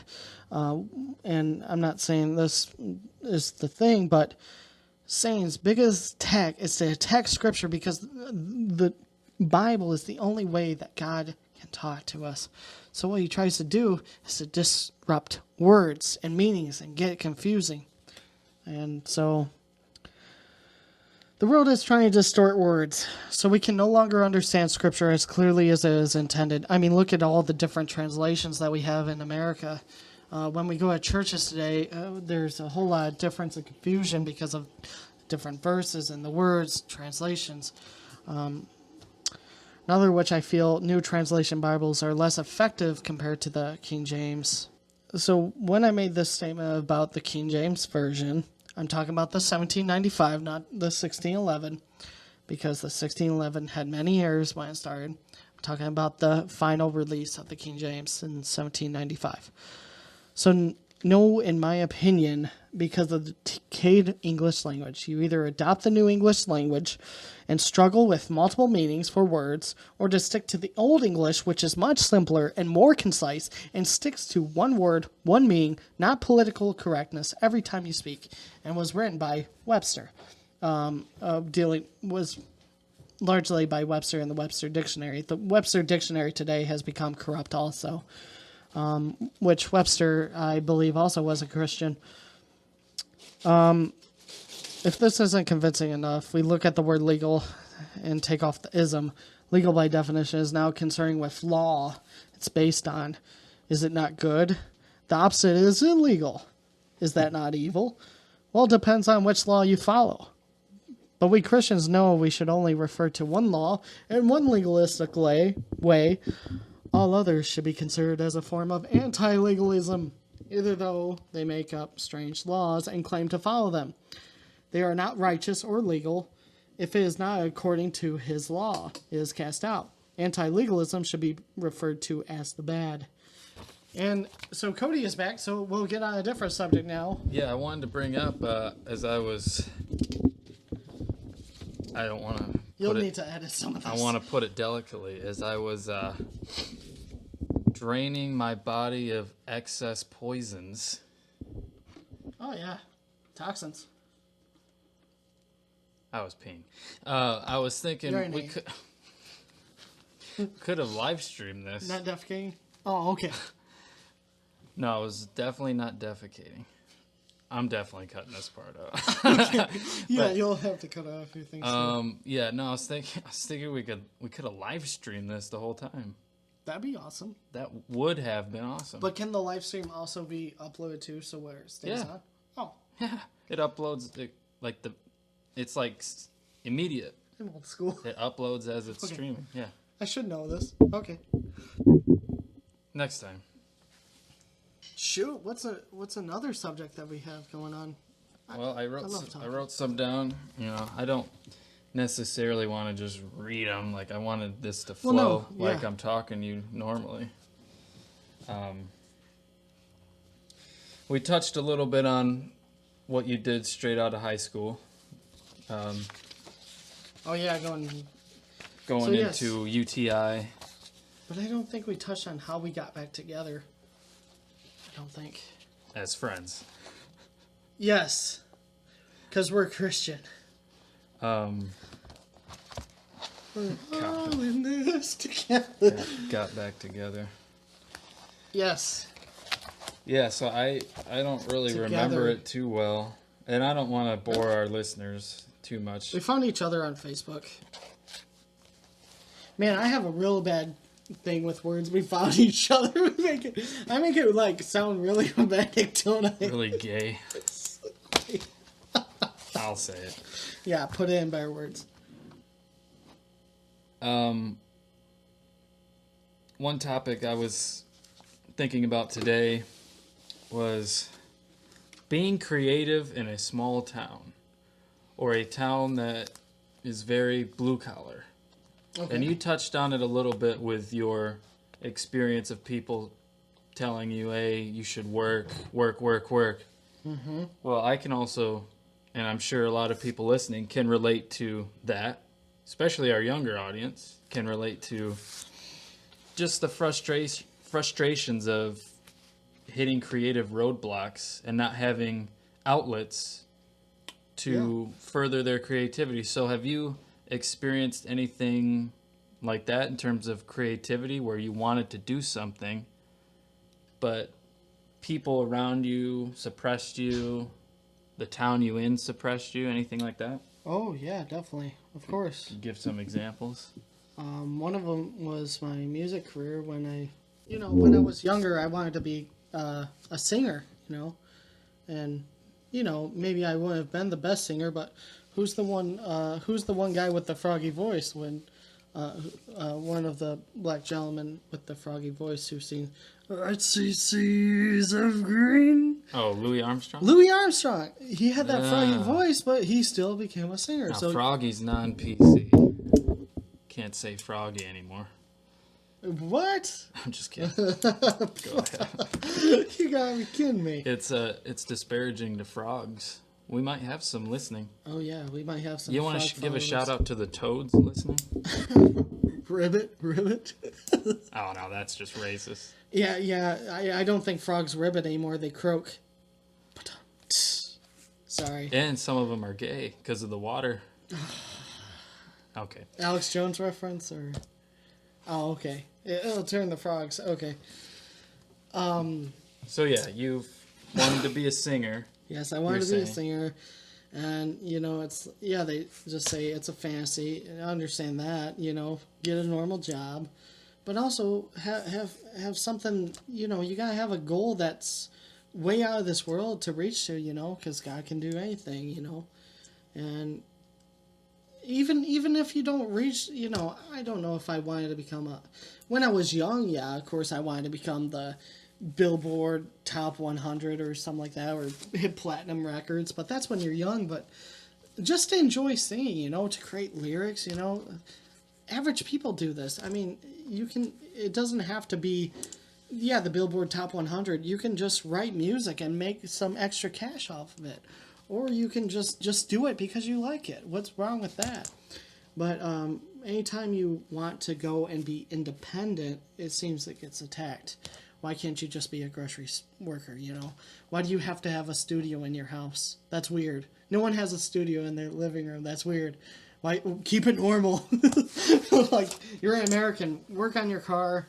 Go to sleep, feed your wife and your kids, and go to bed and get up in the morning and do all the same over again. But I think Isn't that terrible? But you did mention we are on a curve where it is changing. Yeah, it's changing. Yeah, it's. I'm not saying with the government, but I'm saying with Ideology as a whole. with general just kids and their emotion just naturally evolving. Like, no, just.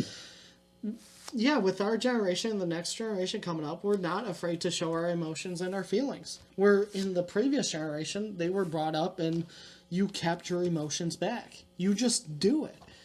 And I think there's a good middle ground where there should be, you should be able to let out your feelings, but also there's the be a man, So I don't think you should be all feeling, all emotion, and I'm not talking about with moral subjects. I'm talking about a different subject now, about what you want to do in life and how do things affect you, to be open to talk about these things. In the previous generation, this wasn't the case. You bottle up, you drink a beer. Stereotypical. Yeah. So you do think it is easier to follow a path of creativity that you want to nowadays? Now more than I would say probably ever. Then why don't you? If it's easier now, Christian what's writing? stopping you? I'm doing Christian then, writing. okay, you found it. Yeah, I found But I'm it. talking about the singing specifically. Why don't you...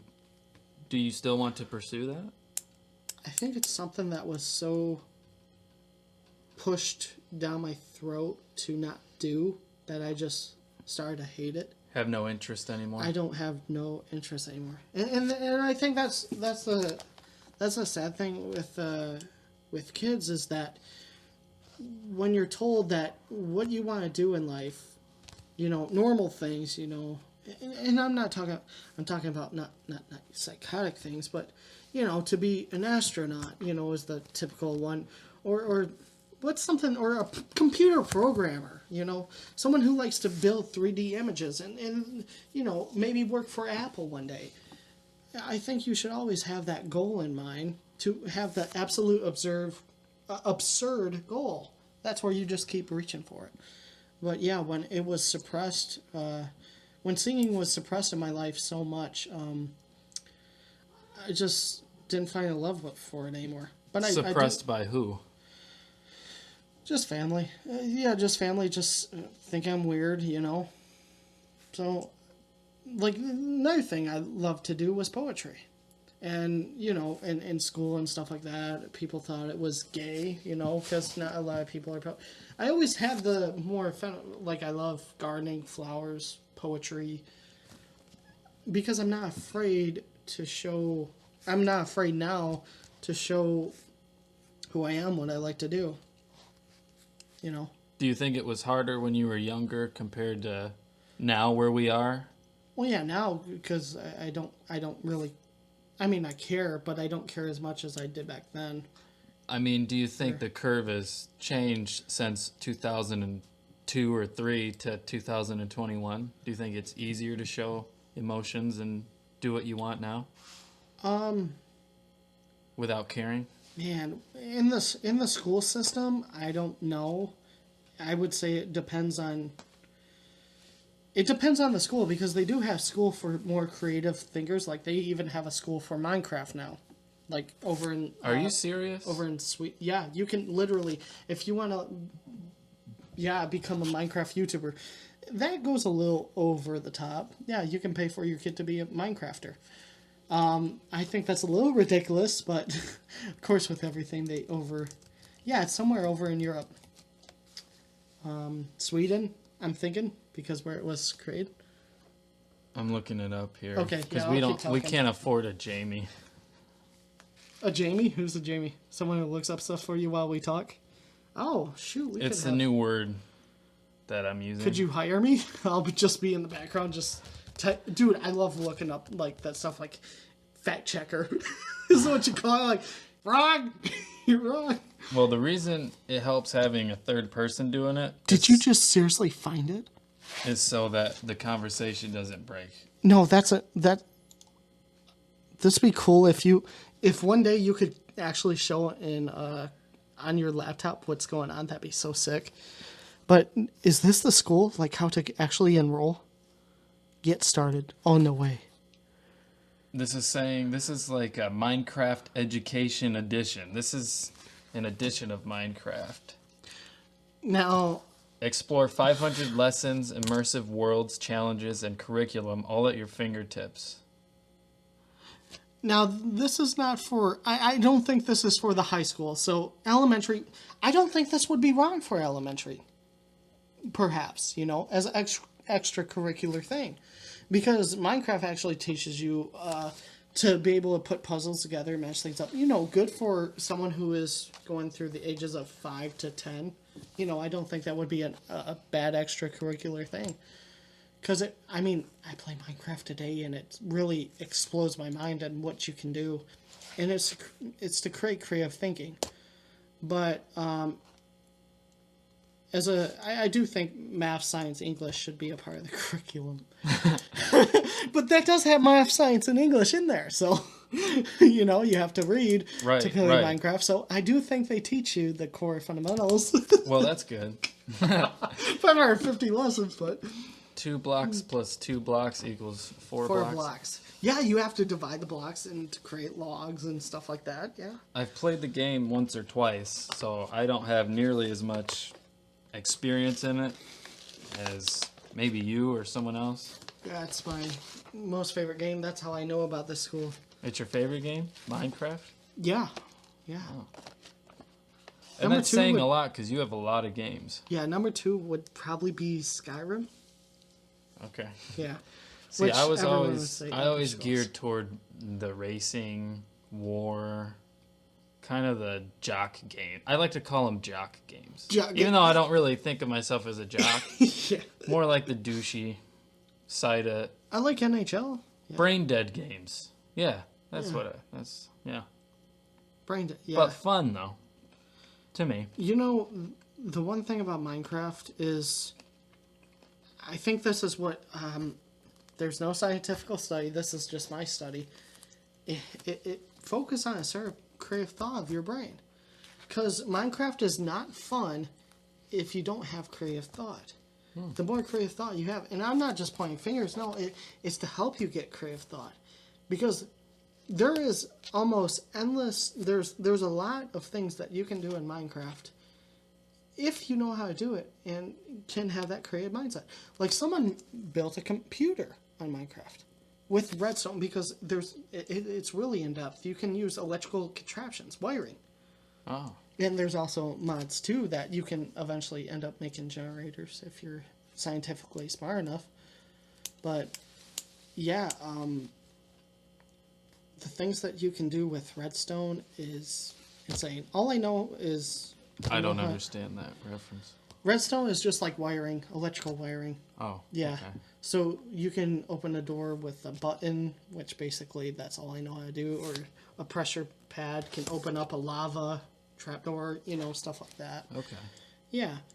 Yeah, there's deep science, electrical science in it. So, I mean, someone built a computer, like actual 60 or 16-bit computer or something like that. I don't know computers that much, but and a working calculator.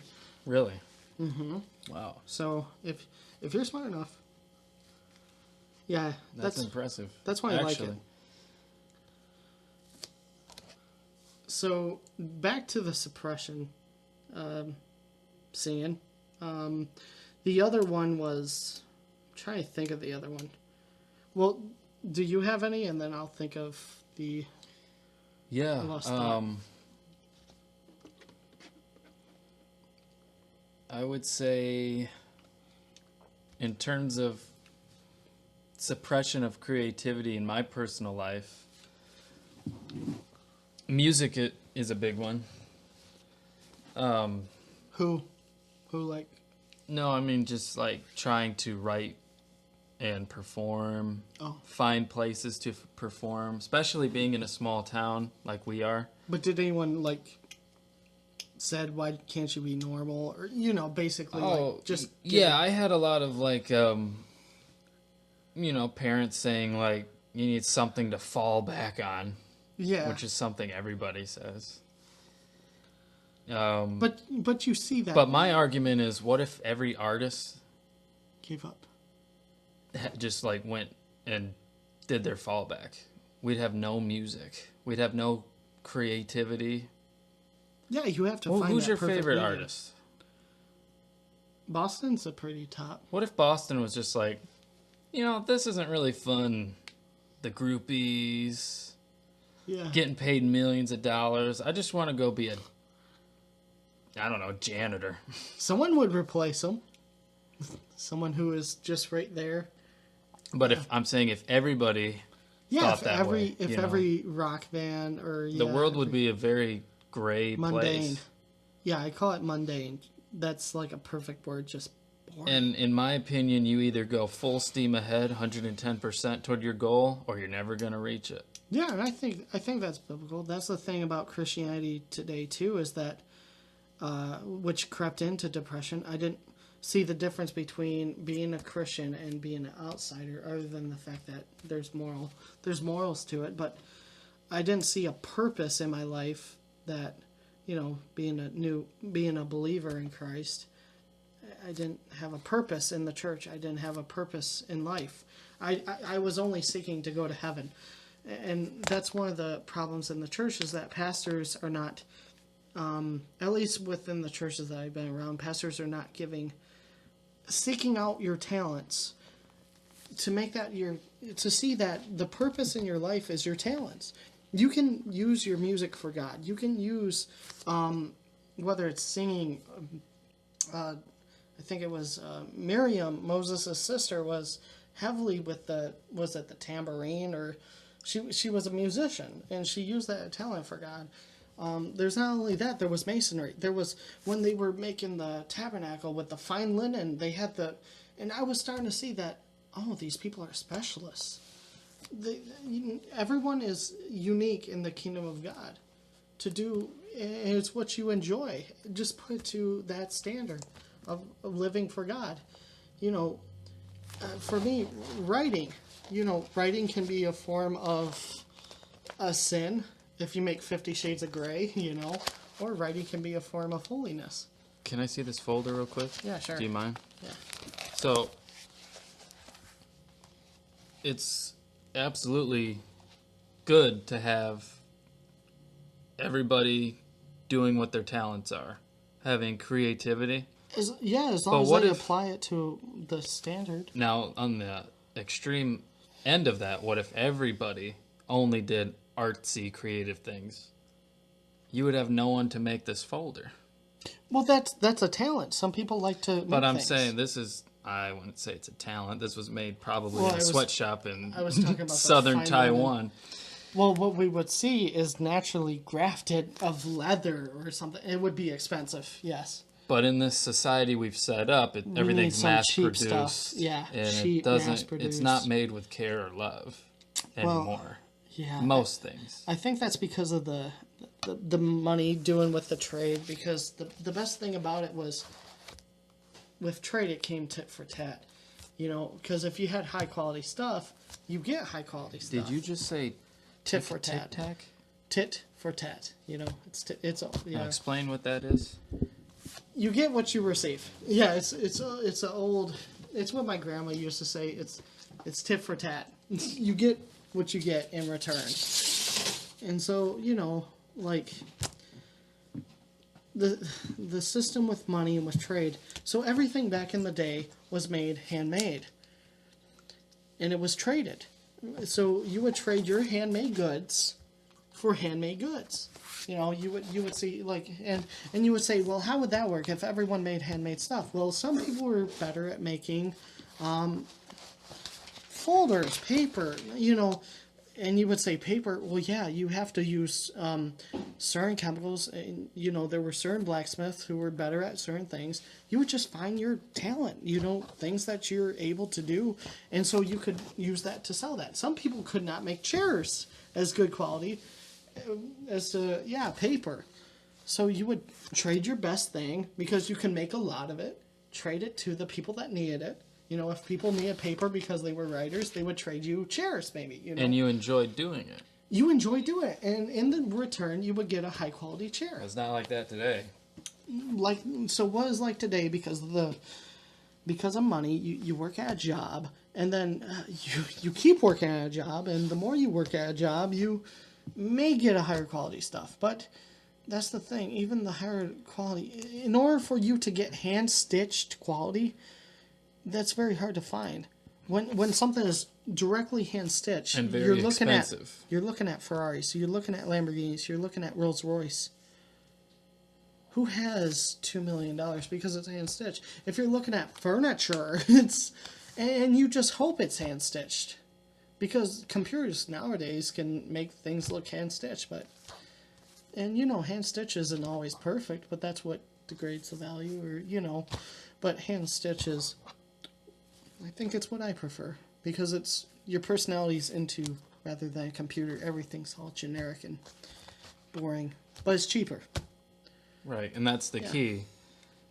Cheaper sells. And that's because we use the dollar now rather than trading with goods. I'm very old-fashioned. It's all imaginative. Yeah.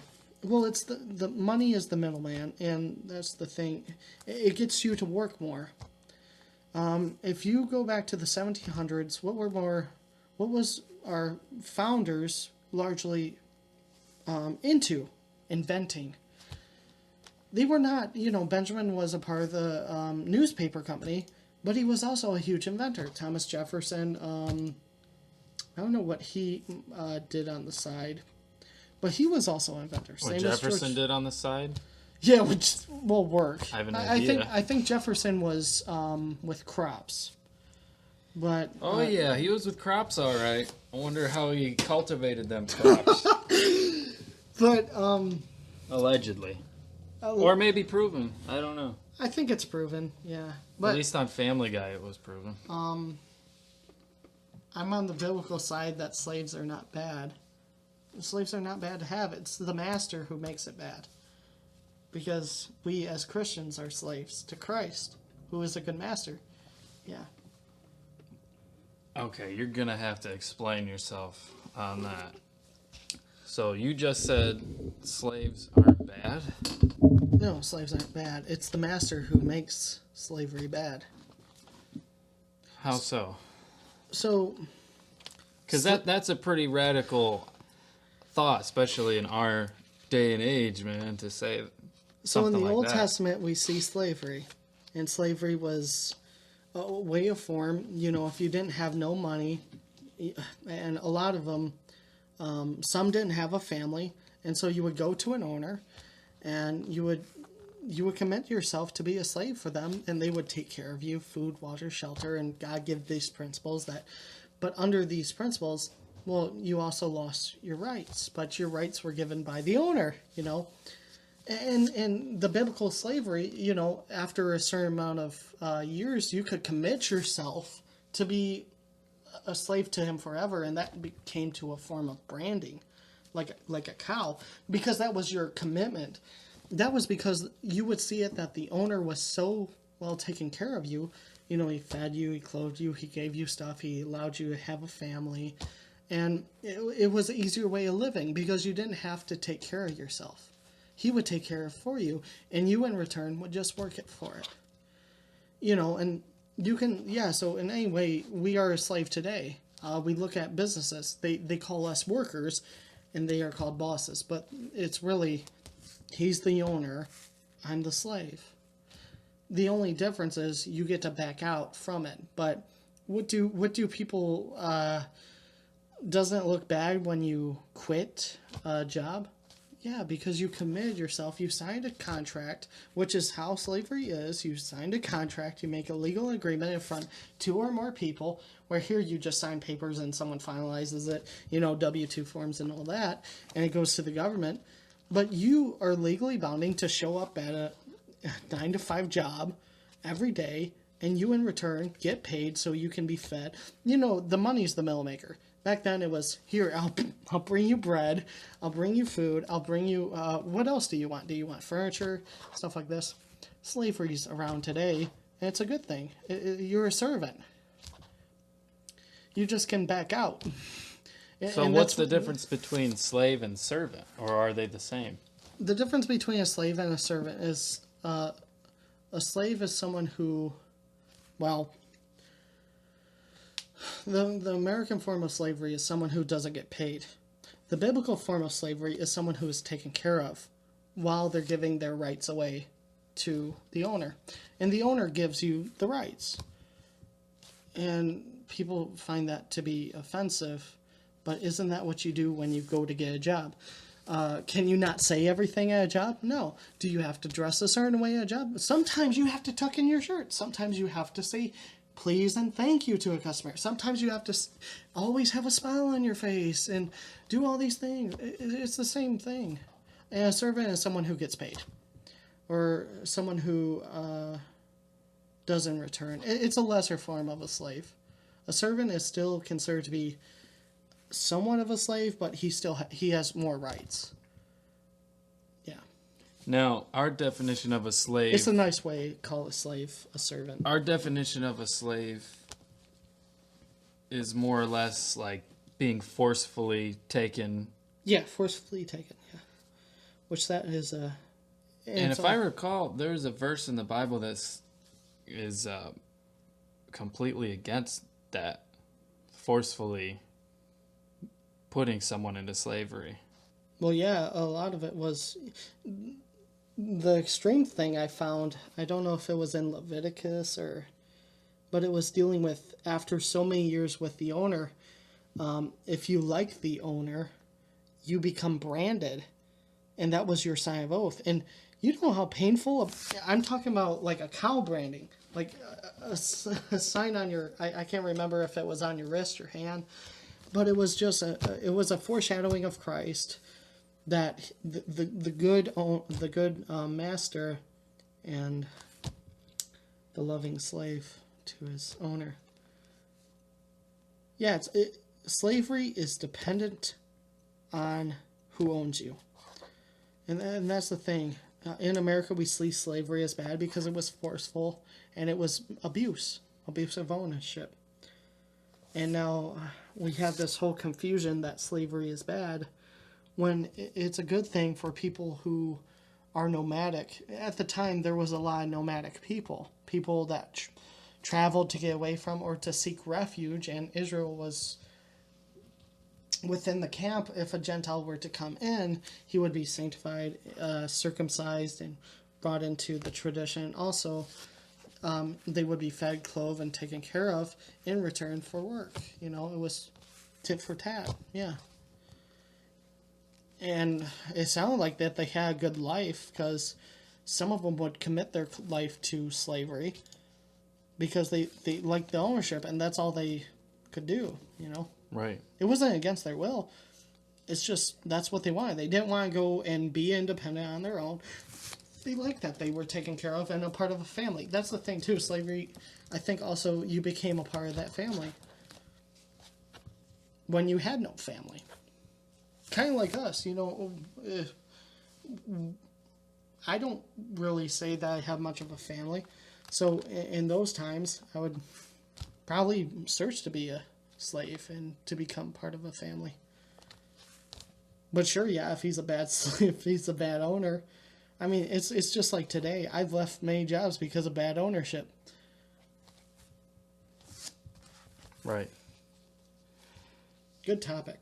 No, I just wanted to, I'm quickly looking up because I know there's a verse that says that it prohibits the forcing Really? of slavery.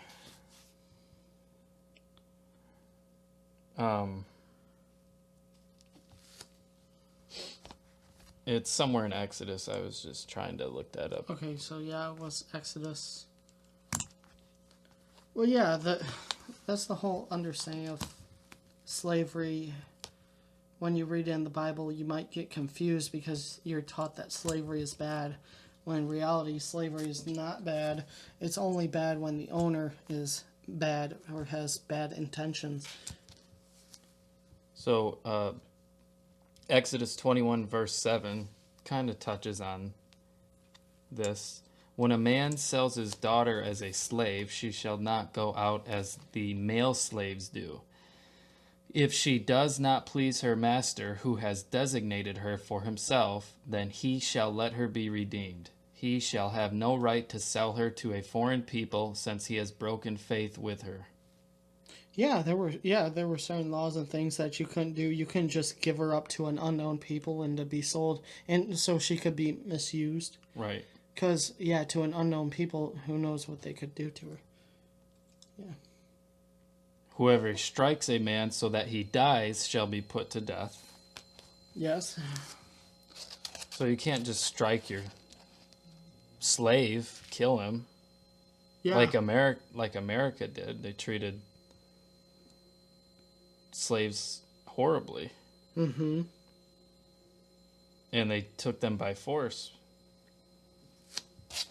Yeah, and also, and if the slave saw mistreatment, it was only up until the time that he could leave.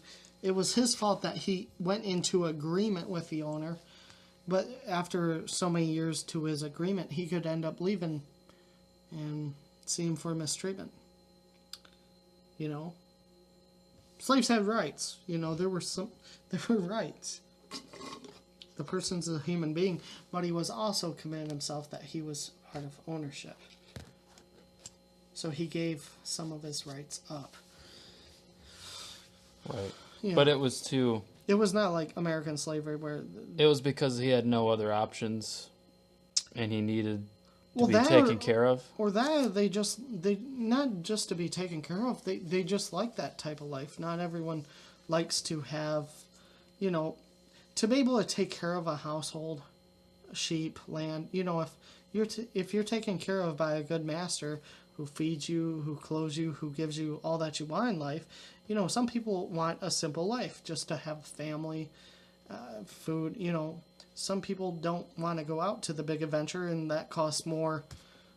You have to take care of it more. Where the owner, he takes care of all the stuff. But yeah, it was good for the nomadic people, the people that traveled or lost their family. Yeah, Right. yeah, it was the bringing into. It's very different than forcefully taking Africans on a ship in Yeah. confined, horrible living conditions. You know, forcing them to work on a plantation. That's the thing too. Yeah, if you weren't circumcised, you would be exiled. You wouldn't be hunted down, chased down out of slavery. These are all the things that you agreed to prior to becoming a slave, you know. It was like reading your rights. And it's the same thing that is done in a workers' union or anytime you go to get a job. You are a servant, you're a slave. Except you get paid. I think we're conditioned to think Yeah.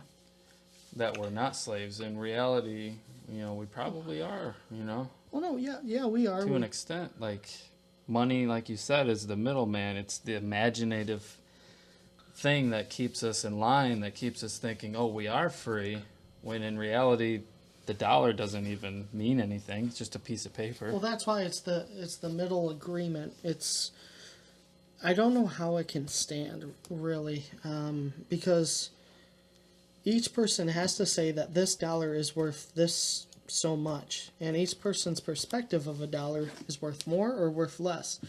Like to me, when I was buying a Lunchable, I see that as $1, where they see it as $2. Do you kind of disagree with that? It's like, man, I can get a McDouble for $1, or I can get a Lunchable for $2. It's like I could get 2 McDoubles to meet that one Lunchable, and that's what really we do to compare what $1 is worth, is by things that are traded for that price. That's why when we look up online stuff, we look up online a lot of the similar things like TVs. We look up, well, how much is this Samsung 42-inch versus this Sony 42-inch Insignia? Because we have to compare, well, instead of going, it's just simpler that way, to looking up the best value.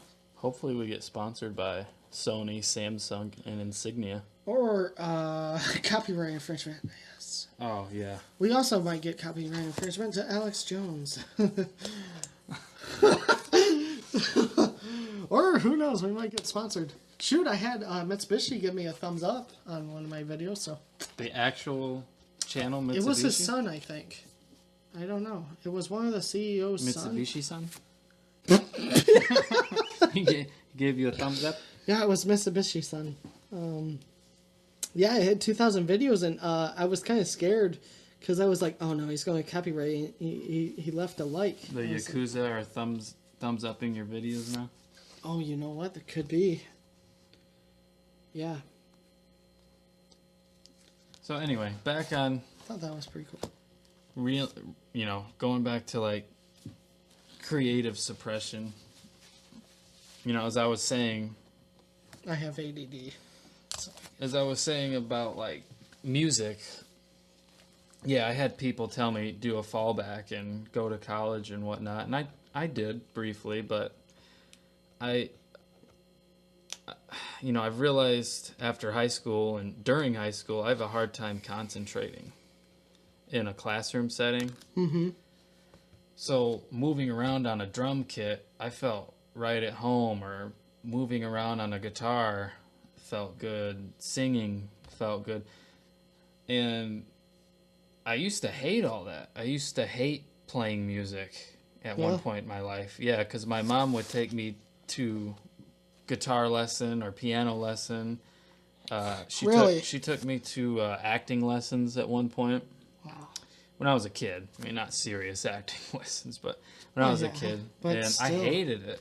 But only for the fact that I was kind of being forced to go. Of course. You know, yeah. that was really why.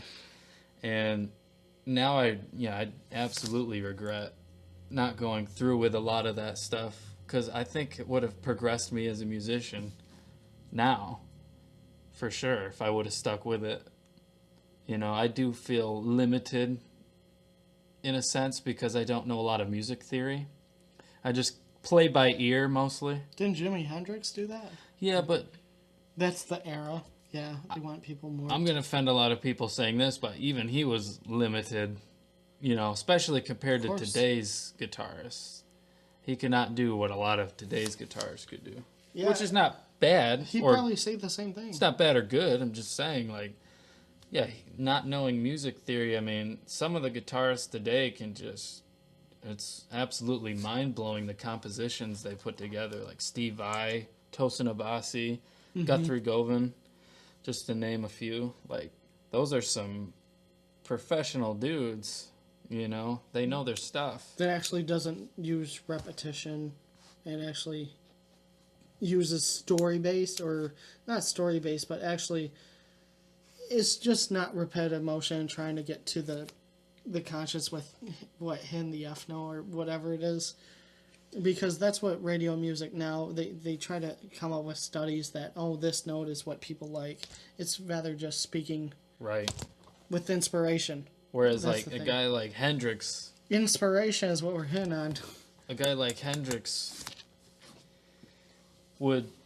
I would classify him as an outside the box thinker, where someone like Steve Vai, Tosin, or a classical guitarist might not think to play a certain note, where Hendrix would probably play that note, or bend it, or scratch it, or do whatever. Okay. But the guy classically trained might not think outside the box like that. It might sound cleaner, but it might not sound more creative. That's the whole thing, is to take... That's what I've noticed in this life, is to take all that you learn, and, you can learn from the bad side, what not to do, but you can also learn from their side and why they think, and, well, they most of the time, someone has some little bit of... Because here's the truth. The truth is, anything that is wrong is twisted by truth. Because it can't be anything that is wrong becomes truth. Truth becomes twisted into wrong. You can't make wrong into truth. You can make truth into a lie. I thought that was pretty interesting. And so when someone is wrong, you can learn from them and to apply it, not to your life, but also learn, why do they think this way? Is there some truth to what they're saying? And then also to the other side, you can learn from, I'm going to apply it to what you were saying. Going to school, studying from these, because you're going to most likely learn from your musician. I don't know what you call those people, the teachers, the music teachers. Mm-hmm. You're most likely going to adapt into their way of thinking because you're being taught by them for a few years. But if he's a good teacher, he wants you to expand and to be your own person, to be unique, because that's what it's to branch out, learn as much as you can, and then apply your own uniqueness. And instead of just being sheltered in a box, yeah. That's why that movie Whiplash, have you seen that? Mm-mm. That movie resonated with me, and I'm sure a lot of people as well. It was about a prospective jazz drummer joining... I think he was at Berkeley. Is that a school or? Yeah, it's like I'm pretty sure it was Berkeley. Could be wrong on that, but it was a prestigious school he was trying to get into. And the music director's just this really tough guy and no-nonsense type of person, wants everything like this, to the book, to the letter. Doesn't want anyone having individual thought or anything. And, man, that movie frustrated the heck out of me because I'm the exact opposite, to where I like dancing around. Like, if someone's playing drums, I like dancing around what they're doing on bass.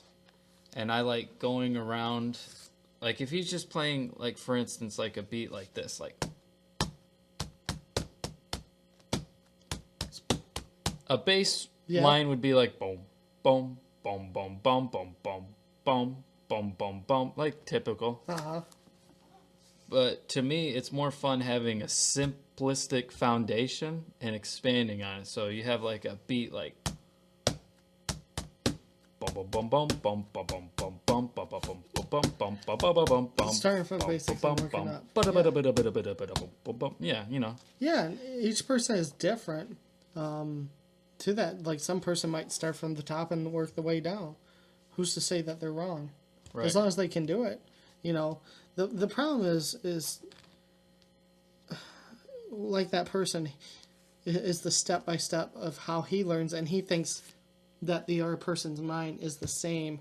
It's I forgot what they call it. It's when you think that everyone thinks the same way that you do. I can't remember the word for it.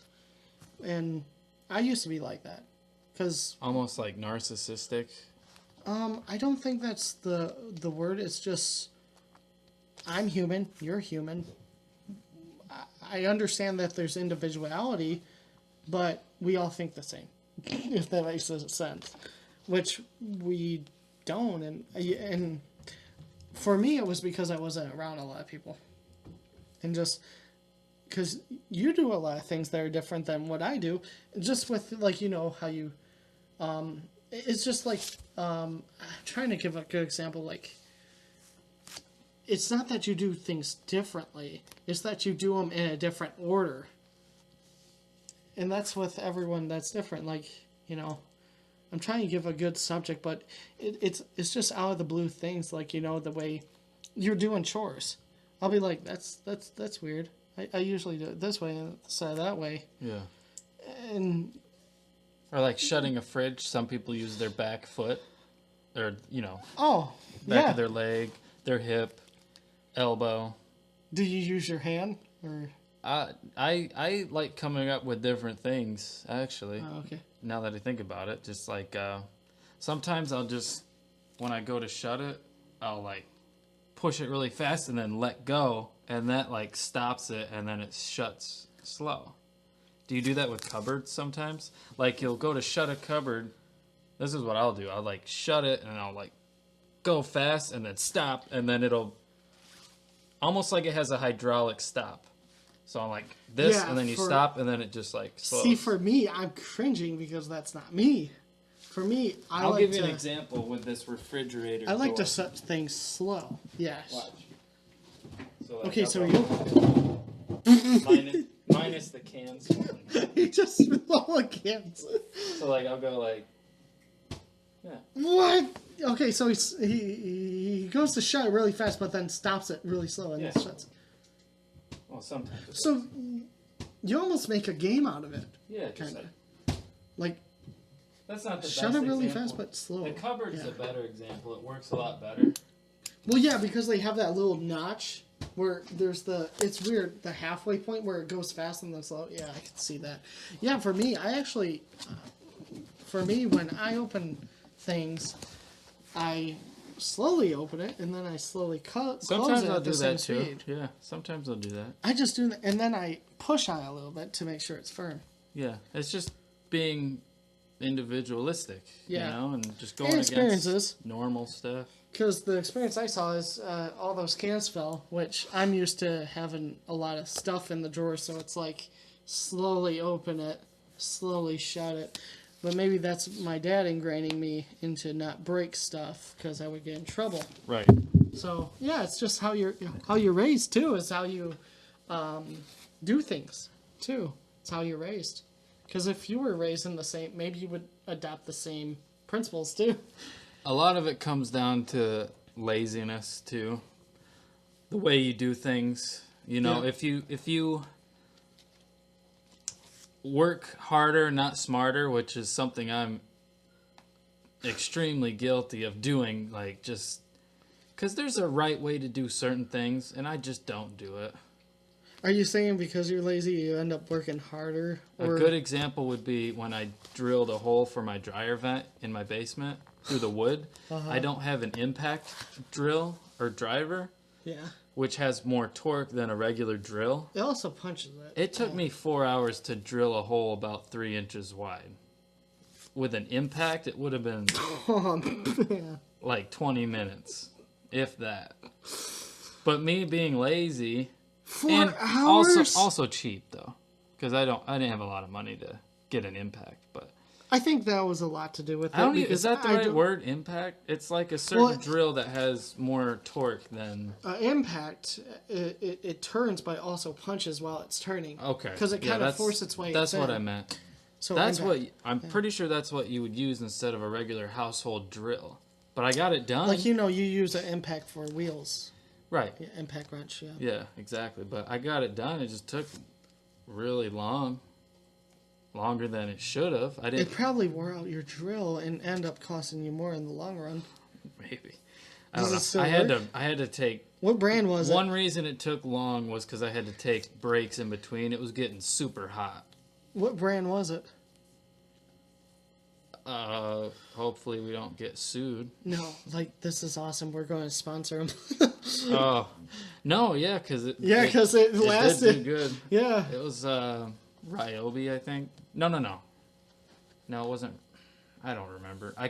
Here's a good example of laziness. My drill is like 20 feet that way. You kidding me? Let me go check real quick. Yeah, all right. He's going to go check. None of this is interesting to anybody. Oh, I think it's, probably to the guys. So, what drill does he have? I can't wait. Yes, we have to. No, because the homeowners must know because they fix it. I mean, I'm interested. This is all for the technical people Rigid. Where's that? Where do you get that from? Home Depot. Oh, he's a Home Depot fan. Me, I like to be on the richier side and overpay for my stuff at Lowe's. Oops. No, I'm not really a Home Depot fan. I'm just, again, back to laziness. It's closer than Home Depot. But Rigid? Lowe's. This is sponsored by Rigid, the 4-hour power. This is sponsored by Rigid. Do you gotta drill a dryer vent hole in your basement wood?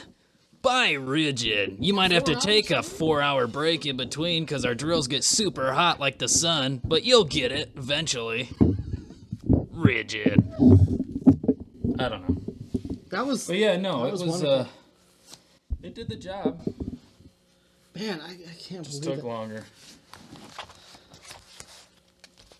So, So yeah, I think we definitely talked pretty good about the suppression. The other one that I was talking about is dealing with YouTube.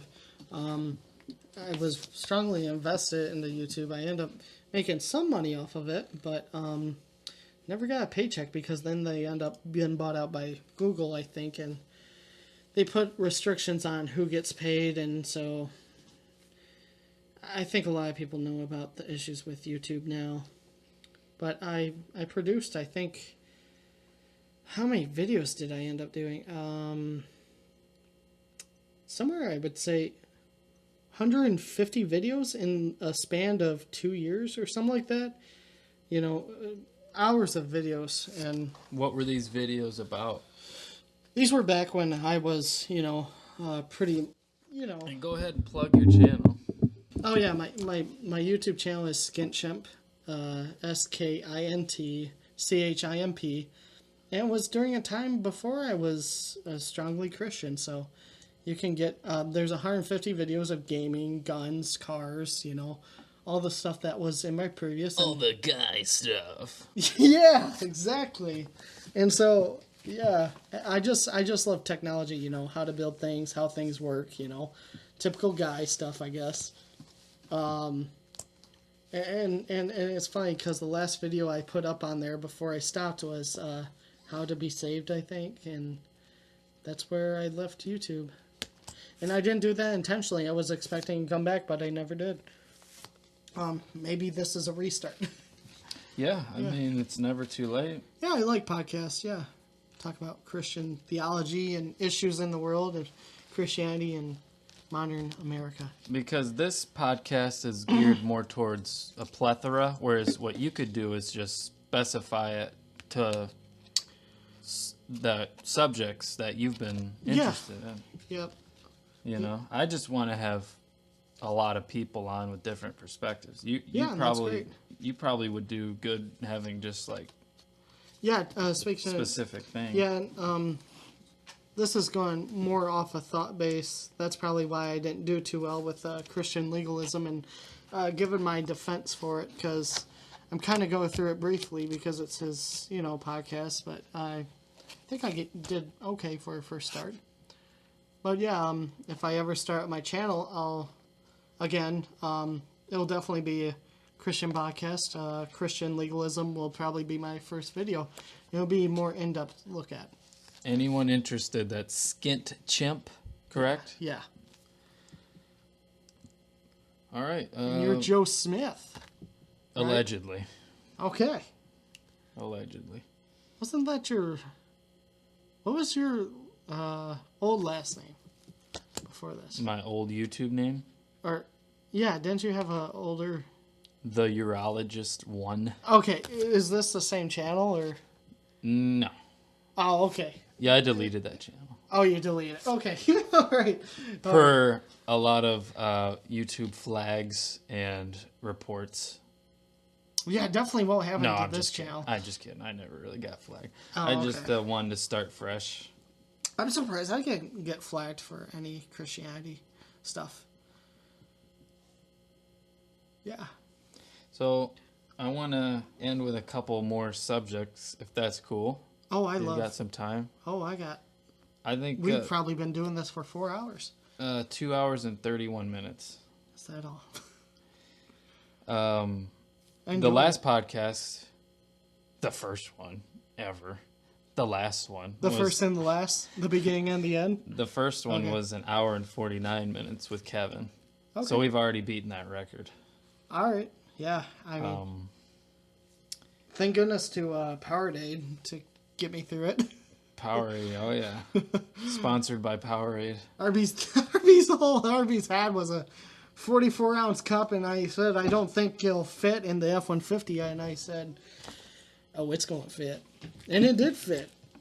So, yeah, I'm probably going to be in a diabetic coma. But what's the other subject you got to... So I'd like to end the high note on oh, shoot. what your current position in life is and what your future hopes and dreams are. Okay, yeah, we touched on it a little bit. I would like to get to know yours, too. But... Maybe. No, we can. Pry it out of you, yeah. No, it's good. We can. So, recently purchased a house. Of course, living in the city of Jackson. Not Missouri, Michigan. I'm sure Jackson, Missouri is much better than here. Shout out to Jackson, Missouri. Or is it Mississippi? Oh, No, man. there's a Jackson, Missouri, I think. Oh, I'm thinking of Jackson, Mississippi. Oh, I'm going to get shot for this. Not shot like actual gun, because no one carries guns anymore because of the whole liberal agenda. Anywho, yeah, what I'm either looking to go to college at university at Spring Arbor University, in Christian ministry now. I don't agree with everything at the university, of course. But I think it's a good way to learn world philosophy. And liberal arts degree is one of the degrees. And so, yeah, just to be able to, I guess, learn about the world and how the world thinks more deeply. And I think I don't need to go to college, really, but it's whatever God decides, I think I talked to enough people when I was in school, public school, and that's the best way to learn is actually doing. There's book smarts and then there's street smarts. If God decides to give me more book smarts, by all means, I buy books on my own, and I read them. Charles Spurgeon, Whitefield, John Knox, Jonathan Edwards, all these great Puritans I'm learning from. But other than that, yeah, just my goal is to preach Christianity and to bring back, if God wills, I'm here to fight against the world and, and the killing of the English language. The English language is dead. It's one of the biggest things that I've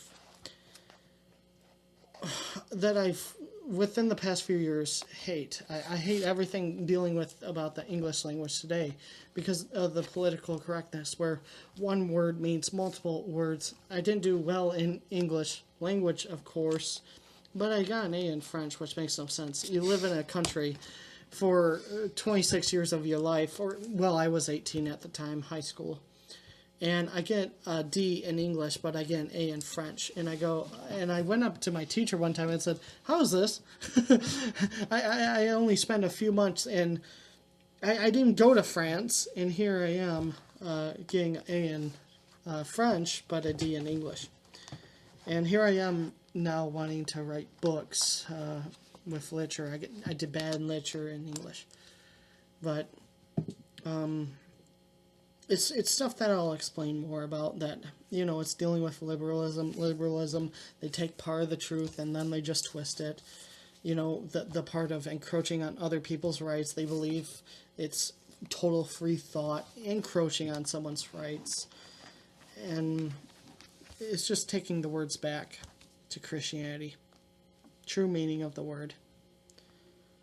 Just like the topic about slavery, the misunderstanding of slavery. Slavery is a true thing, and slavery is what we see it. There's evil. There's the evil and the good side to everything. So, yep. Where would you like to see yourself in 10 years?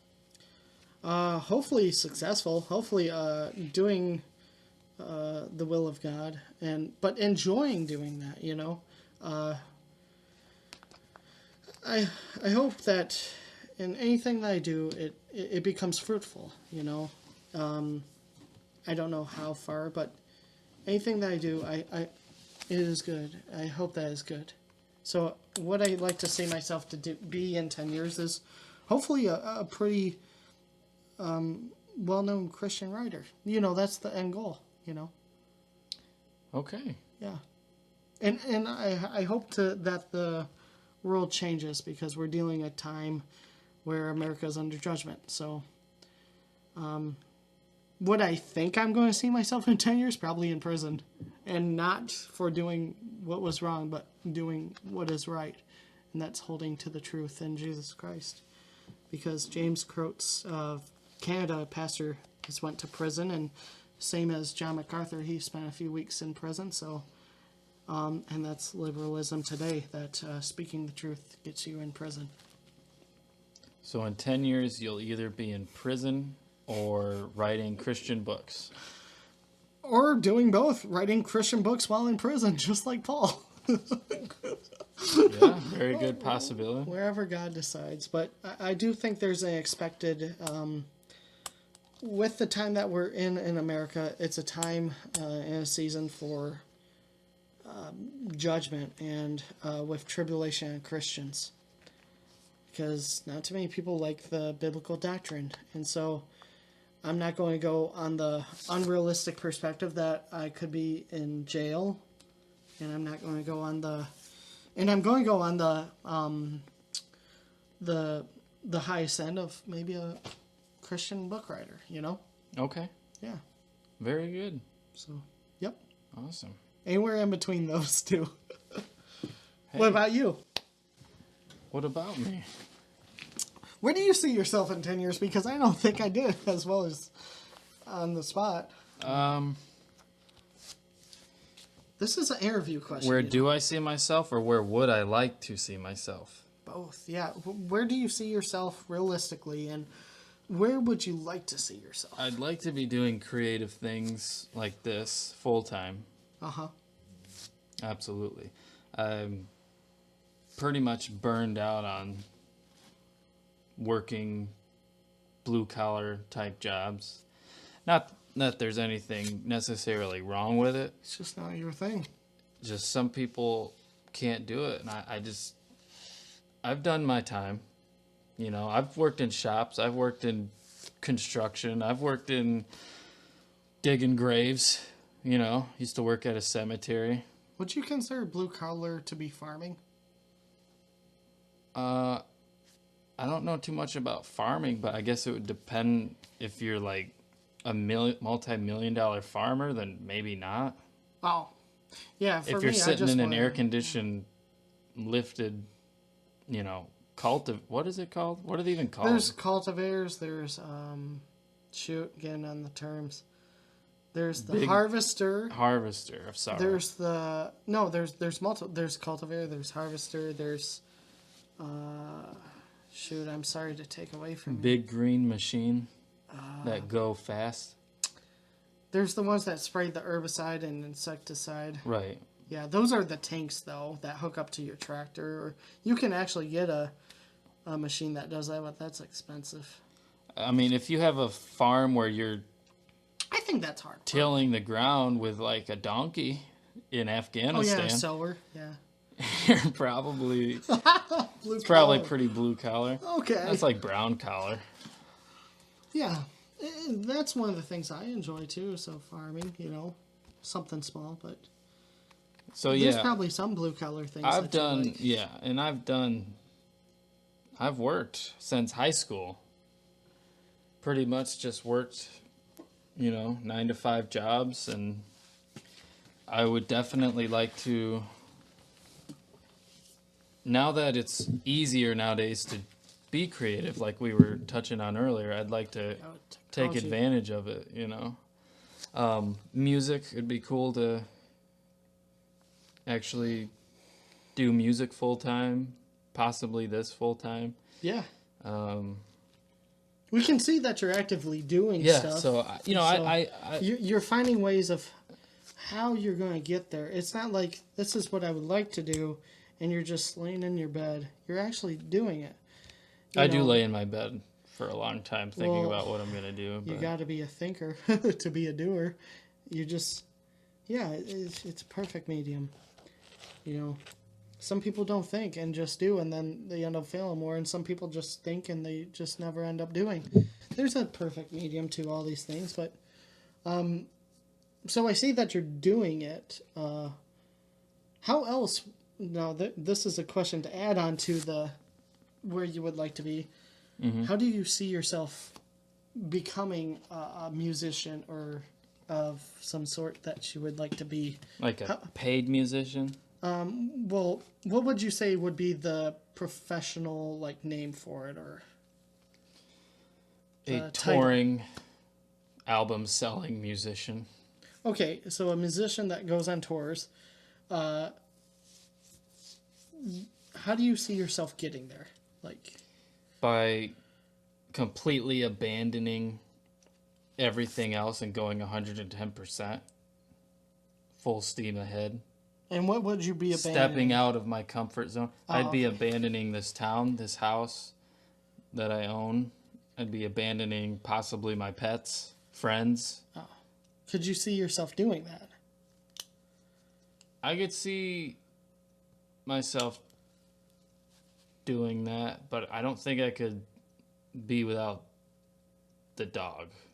I think you would always have the dog with you, and I think But if that I would had be to your give the signature. two, if I had to give a, I love my cats, but they're very self-sufficient animals compared to a dog. If I had to I wouldn't want to give them to a shelter. I would ask a friend first. Yeah. So I'm not too worried about that. I think I could. And what I'm currently doing is trying to fix up the house to where I have some financial stability to be able to further That's a good investment. this creative outlet. Yeah. Whether it's this podcast or whether it's writing songs for albums or even being like a session musician, just playing drums on someone's album or guitar on someone else's album. Yeah. That'd be okay too. But I have to get out of this area because this area is not conducive to a very creative, Yeah. person. Hard. Yeah, it's hard to find the agents, Yeah. the right agents, or the radio station. The only agents in this town are knocking down meth doors and meth addict Yeah. doors. And, The FBI, open up. I'm pretty old school to this. Do you not go to radio stations anymore to try to get your album out, or is that still a thing? no. It's probably just all internet and Yeah, agents. you just get a YouTube channel or SoundCloud and You put it up there. and You have to market it. You have Yeah. to know how to like work it. That makes sense. Yeah, But- I think a place like Jackson can even do it. You know, it's That would be funny to go to like a local radio station and like dress up in 70s clothes. Just be like, we got a new sound, man. check Play out. this. Have like a 45 record. Yeah, Just like throw it at the guy. it goes. What is this? Get arrested for terrorism.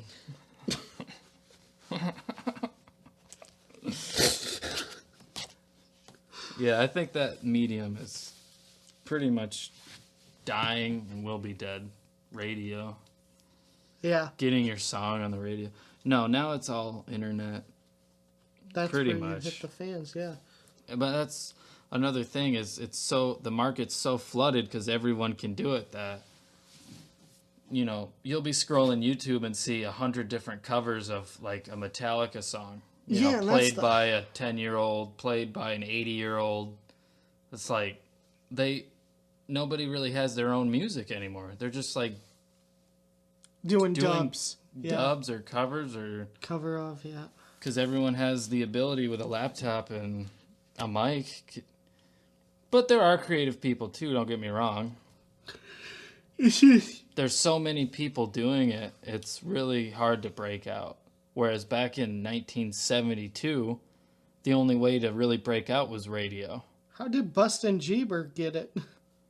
Bustin' Jeeber. How did he make it famous? I think he went on Ellen. I think How did Ellen. he get on Ellen? She discovered him somehow. I don't know why I know that. I'm in love with Katie Holmes. I used to watch a lot of like old people, middle-aged shows as a child, I think that's what happens when, cable TV. like judge shows, cops, Yep. I love the Maury Show. Maury, Yeah, that's because growing up with just cable TV. Montel. You remember Montel? No, I don't. Montel Williams? Yeah, it's basically a No, African American version of Maury. I remember reading Rainbow. Reading Rainbow. Oh yeah, with Lamar, right? Was Lamar that his Burton? name? Yeah, and he would read to the kids. Yeah. Yeah, that was some child. That was PBS Kids. I love PBS. PBS Kids and You. Yeah. With Mr. Rogers, some good moralistic, stuff. That was another thing I wanted to touch on. That we see the world getting better, comfort wise, but moralistically, we haven't gotten better. It's actually getting worse. There was a shooting yesterday near my house, You asked, which does not happen very often. So it's Jackson. It's that's another thing I would like to see myself in 10 years is out of here, out of this area. Oh yeah. I think living in the country is a good step in the right direction. You're away from a lot of the temptations of the city and the hustle and bustle, just like the angry people and traffic. Like I think country living is what we're made to be. Just it's so much more stress free and the air is cleaner. Yeah. People are generally nicer for the most part. Or you just don't have people around you, and you just have nature. You Yeah. know. And that's the funny part, coming from the country and slowly moving into the city. And I'm going, what am I doing? So I feel bad because I forgot the second half of the question about, now, realistically, where do you see yourself in 10 years? Because we did the where you want to be in 10 years, and now realistically. 10 years. Realistically, Yeah. if I'm gung ho and not lazy, Yeah.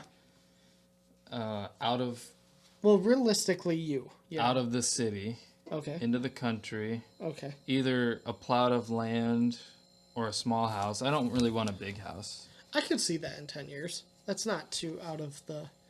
To me, that's pretty realistic. Yeah. The whole music thing and It was, doing this,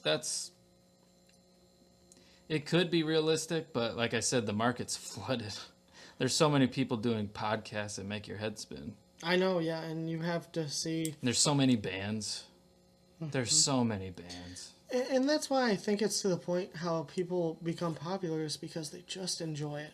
They just do it because they enjoy it, and that's how I was able to make 150 videos, was because I just enjoyed it. And from learning how to become popular is you enjoy it. And when you enjoy it, people naturally click to that because you're not trying in the sense of, money, and fame. You just love what you do. And I think that's what we do. We just want to do what we love to do, and just to get by in life. I mean, I can see Cody that he doesn't want to be a person that wants to be a millionaire. He just wants to be wealthy, to be able to have bills be paid without any struggle of debt, and just live within the means, Not like helicopters and, planes and jets and automobiles, trains. No, I want all that. Oh, okay. All right. At least that's for me. Yeah, no, I want all of that. The gold bars and the gold chains. Yeah. Pimp my ride. Absolutely. Oh, okay. Oops. The 20 Rottweilers guarding my And that's all within garage. the 10-year plan. Oh yeah. And this is how you really captivate people. Hopefully is that 5-year plan. If 10 years. this sounds like all the things that that mainstream TV evangelists do. All this you can have if you just give your money. God will bless you with prosperity. Very contradicting in Scripture. In fact, it's one of the things that Jesus was adamant about tearing down the temple, was because of the lady who gave all she had. I think it was just a denarii or something equivalent to just a loaf of bread that you could buy a loaf of bread from. She gave her last cent so that she may be blessed by God, and Jesus was pretty upset about that. And so, yeah, the money is, that's the thing. The love of money is the root of evil. Not money, the love of money. So we must keep our hearts from loving money. So well, that's a good note to end on. Oh, I thought there was one more subject. It was on your phone, I think. No, those were the two. Where we are currently and where we want to be. Where we see ourselves. There was one more that you brought up. Well, there's a bunch more I got on there, but... Oh, there was one more that we were talking about, and I stopped you on it to go back. I don't think so. Yeah, bring it up. Because I feel bad, because we talked about it partially. Current position in life and future endeavors, hopes, and dreams. It was... What was it?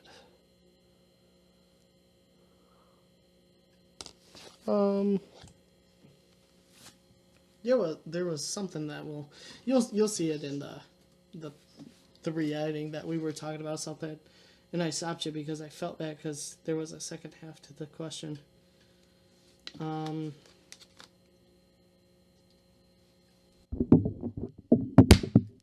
Yeah, I can't remember what it was, but we can stop there. All right, So everybody. anyways. Thanks for listening. Yeah. All three of you. Drive safe tonight. If you're Right. listening in your car Thank or your you. big wheel Tonka truck, Thank you for having me on your show. you're more than welcome, man. And you're welcome anytime. Okay, This is I'm the going to second- be here every day. You're gonna be like I'm going to be in the corner. a Brian Redband. No, I'm serious. I'm going to be that fact checker in the corner and always going to be shouting wrong. Gonna be our Jamie. Yeah, whoever's a Jamie is. I don't know if I can mention it. Joe. Rogan? Yep. Well, you said Joe and I said Rogan, so there's probably a lot of Rogans out there. Yeah, so No, absolutely. Yeah, you're welcome anytime. That's- This is the second episode of the Green Room podcast. Just want to say thanks to all who listen. We went for 2 hours and 54 minutes today. That's a new record. 2 episodes. We hit a new record. I'm sure we'll be doing that a lot. Hopefully, we'll see y'all again. Good night. God bless. And good luck.